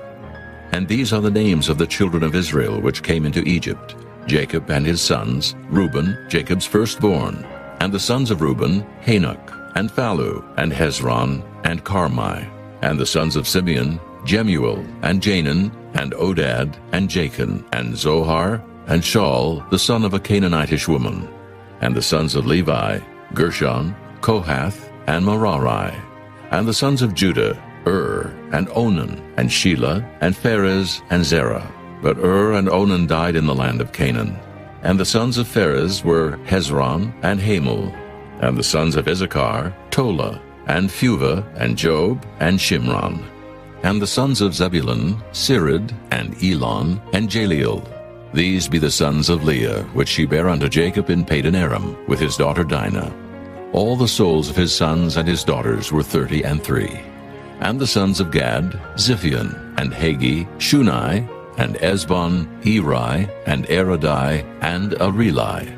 And the sons of Asher, Jimnah, and Ishua, and Isui, and Beriah, and Sarah their sister. And the sons of Beriah, Heber, and Malchiel. These are the sons of Zilpah, whom Laban gave to Leah his daughter. And these she bare unto Jacob, even 16 souls, the sons of Rachel Jacob's wife, Joseph and Benjamin. And under Joseph in the land of Egypt were born Manasseh and Ephraim, which Asenath, the daughter of Potipherah, priest of On, bare unto him. And the sons of Benjamin were Bela, and Becher, and Ashbel, Jerah, and Naaman, Ehi, and Rosh, Muppim, and Huppim, and Ard. These are the sons of Rachel, which were born to Jacob. All the souls were 14. And the sons of Dan, Hushim. And the sons of Naphtali, Jaziel, and Guni, and Jezer, and Shillem. These are the sons of Bilhah, which Laban gave unto Rachel his daughter, and she bare these unto Jacob. All the souls were 7.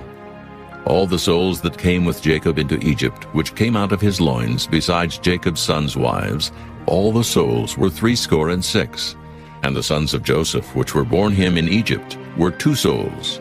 All the souls of the house of Jacob, which came into Egypt, were 70.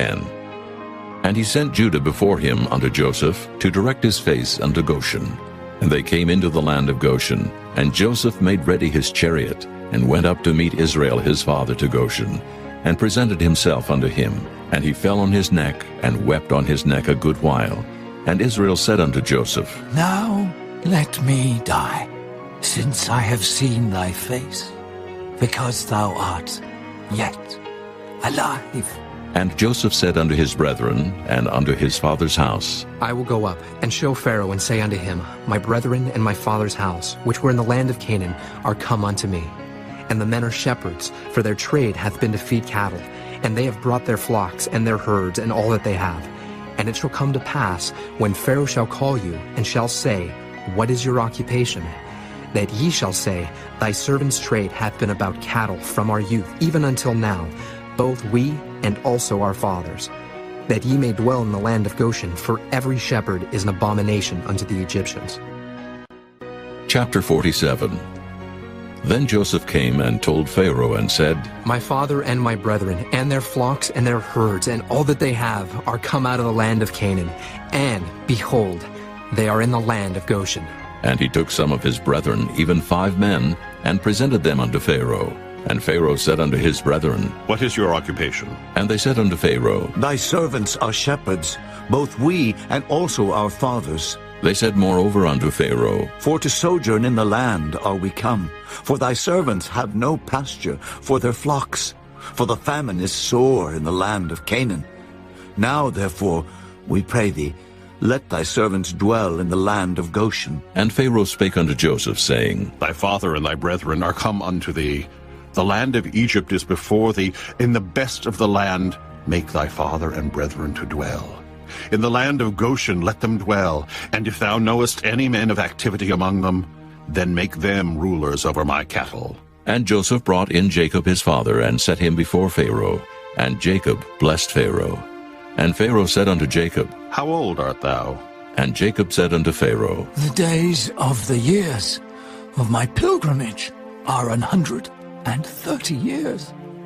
Few and evil have the days of the years of my life been, and have not attained unto the days of the years of the life of my fathers in the days of their pilgrimage. And Jacob blessed Pharaoh, and went out from before Pharaoh.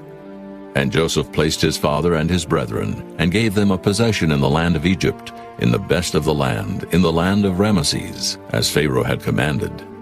And Joseph nourished his father and his brethren, and all his father's household, with bread, according to their families.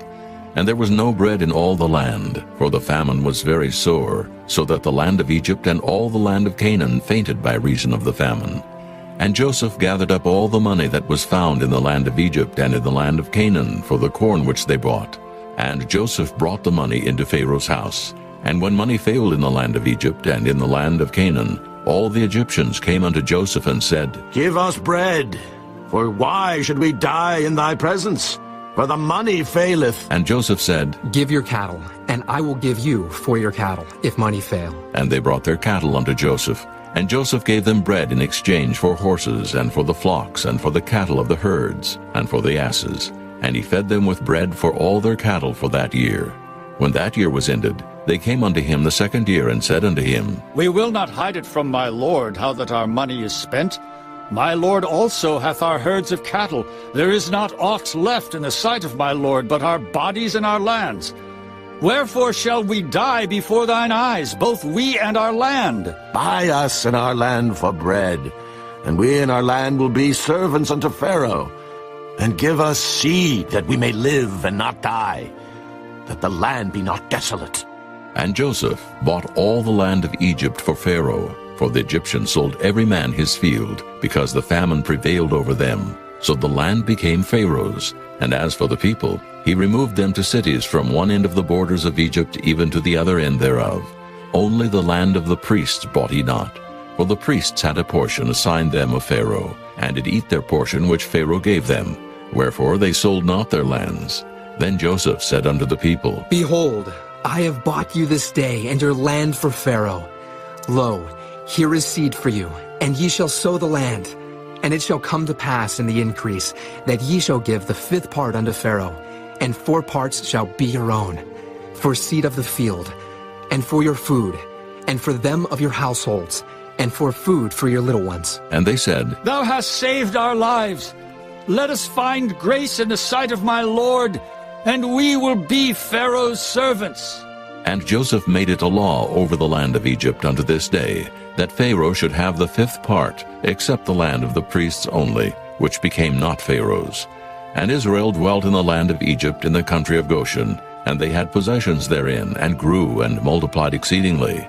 And Jacob lived in the land of Egypt 17 years. So the whole age of Jacob was 147 years. And the time drew nigh that Israel must die. And he called his son Joseph, and said unto him, If now I have found grace in thy sight, put, I pray thee, thy hand under my thigh, and deal kindly and truly with me.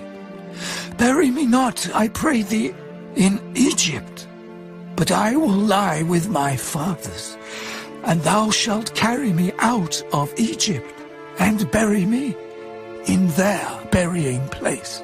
And he said, I will do as thou hast said. And he said, Swear unto me. And he sware unto him. And Israel bowed himself upon the bed's head.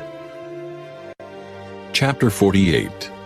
And it came to pass after these things, that one told Joseph, Behold, thy father is sick. And he took with him his 2 sons, Manasseh and Ephraim. And one told Jacob and said, Behold, thy son Joseph cometh unto thee. And Israel strengthened himself, and sat upon the bed.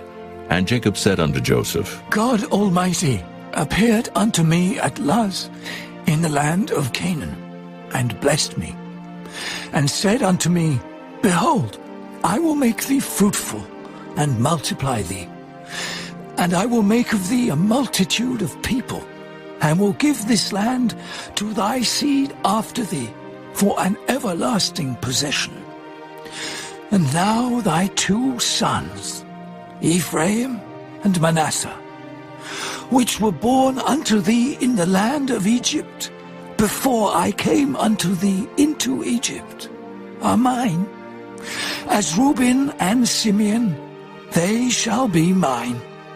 And thy issue, which thou begettest after them, shall be thine, and shall be called after the name of their brethren in their inheritance. And as for me, when I came from Padan, Rachel died by me in the land of Canaan in the way, when yet there was but a little way to come unto Ephrath. And I buried her there, in the way of Ephrath. The same is Bethlehem. And Israel beheld Joseph's sons, and said, Who are these? And Joseph said unto his father, They are my sons, whom God hath given me in this place. And he said, Bring them, I pray thee, unto me, and I will bless them. Now the eyes of Israel were dim for age, so that he could not see. And he brought them near unto him, and he kissed them, and embraced them. And Israel said unto Joseph, I had not thought to see thy face, and lo, God hath showed me also thy seed. And Joseph brought them out from between his knees, and he bowed himself with his face to the earth. And Joseph took them both, Ephraim in his right hand toward Israel's left hand, and Manasseh in his left hand toward Israel's right hand, and brought them near unto him. And Israel stretched out his right hand, and laid it upon Ephraim's head, who was the younger, and his left hand upon Manasseh's head, guiding his hands wittingly, for Manasseh was the firstborn. And he blessed Joseph, and said, God, before whom my fathers Abraham and Isaac did walk, the God which fed me all my life long unto this day, the angel which redeemed me from all evil, bless the lads, and let my name be named on them, and the name of my fathers Abraham and Isaac, and let them grow into a multitude in the midst of the earth. And when Joseph saw that his father laid his right hand upon the head of Ephraim, it displeased him, and he held up his father's hand to remove it from Ephraim's head unto Manasseh's head. And Joseph said unto his father, Not so, my father, for this is the firstborn. Put thy right hand upon his head. And his father refused and said, I know it, my son, I know it. He also shall become a people, and he also shall be great.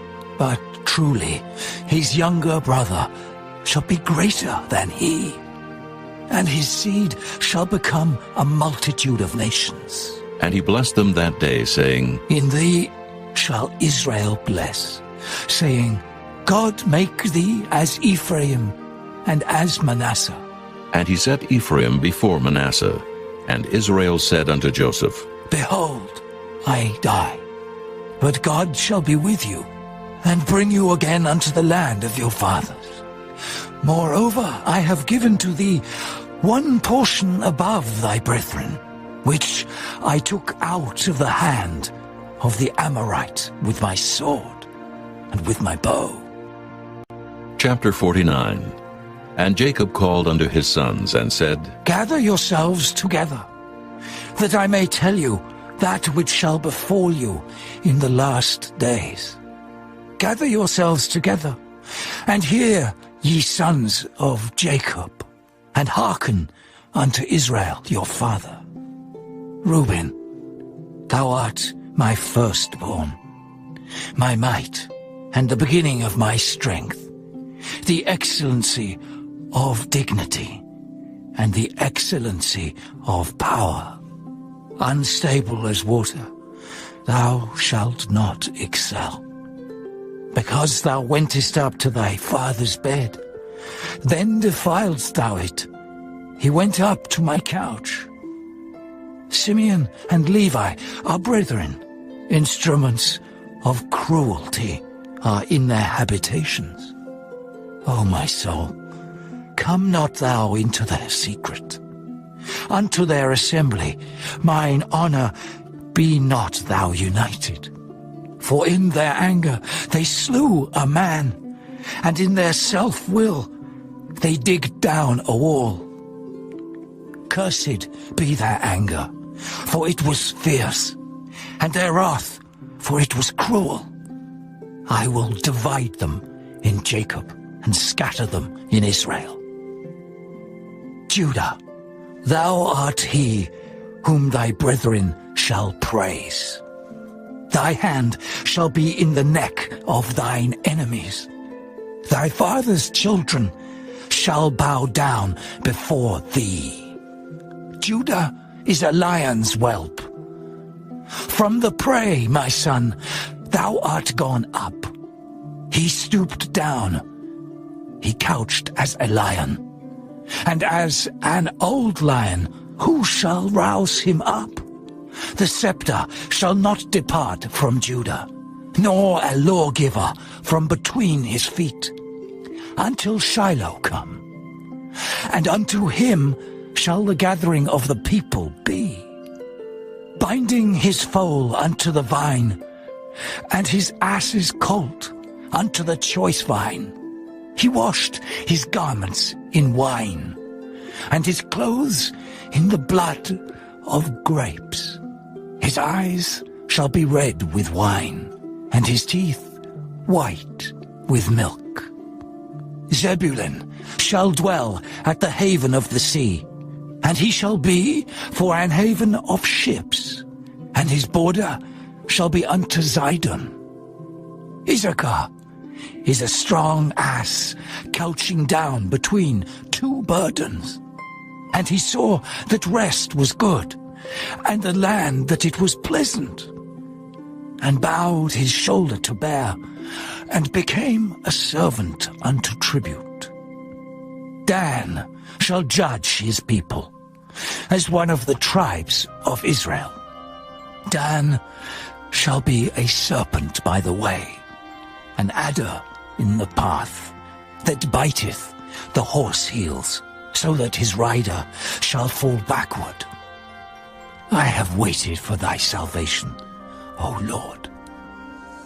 Gad, a troop shall overcome him, but he shall overcome at the last.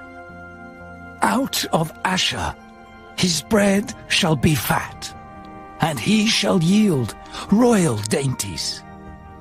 Naphtali is a hind let loose. He giveth goodly words. Joseph is a fruitful bough, even a fruitful bough by a well, whose branches run over the wall. The archers have sorely grieved him, and shot at him, and hated him. But his bow abode in strength, and the arms of his hands were made strong by the hands of the mighty God of Jacob. From thence is the shepherd, the stone of Israel, even by the God of thy father, who shall help thee, and by the Almighty, who shall bless thee, with blessings of heaven above, blessings of the deep that lieth under, blessings of the breasts and of the womb. The blessings of thy father have prevailed above the blessings of my progenitors, unto the utmost bound of the everlasting hills. They shall be on the head of Joseph, and on the crown of the head of him that was separate from his brethren. Benjamin shall raven as a wolf. In the morning he shall devour the prey, and at night he shall divide the spoil. All these are the 12 tribes of Israel, and this is it that their father spake unto them, and blessed them. Every one according to his blessing he blessed them. And he charged them, and said unto them, I am to be gathered unto my people. Bury me with my fathers in the cave that is in the field of Ephron the Hittite, in the cave that is in the field of Machpelah, which is before Mamre, in the land of Canaan, which Abraham bought with the field of Ephron the Hittite, for a possession of a burying place. There they buried Abraham and Sarah his wife. There they buried Isaac and Rebekah his wife. And there I buried Leah.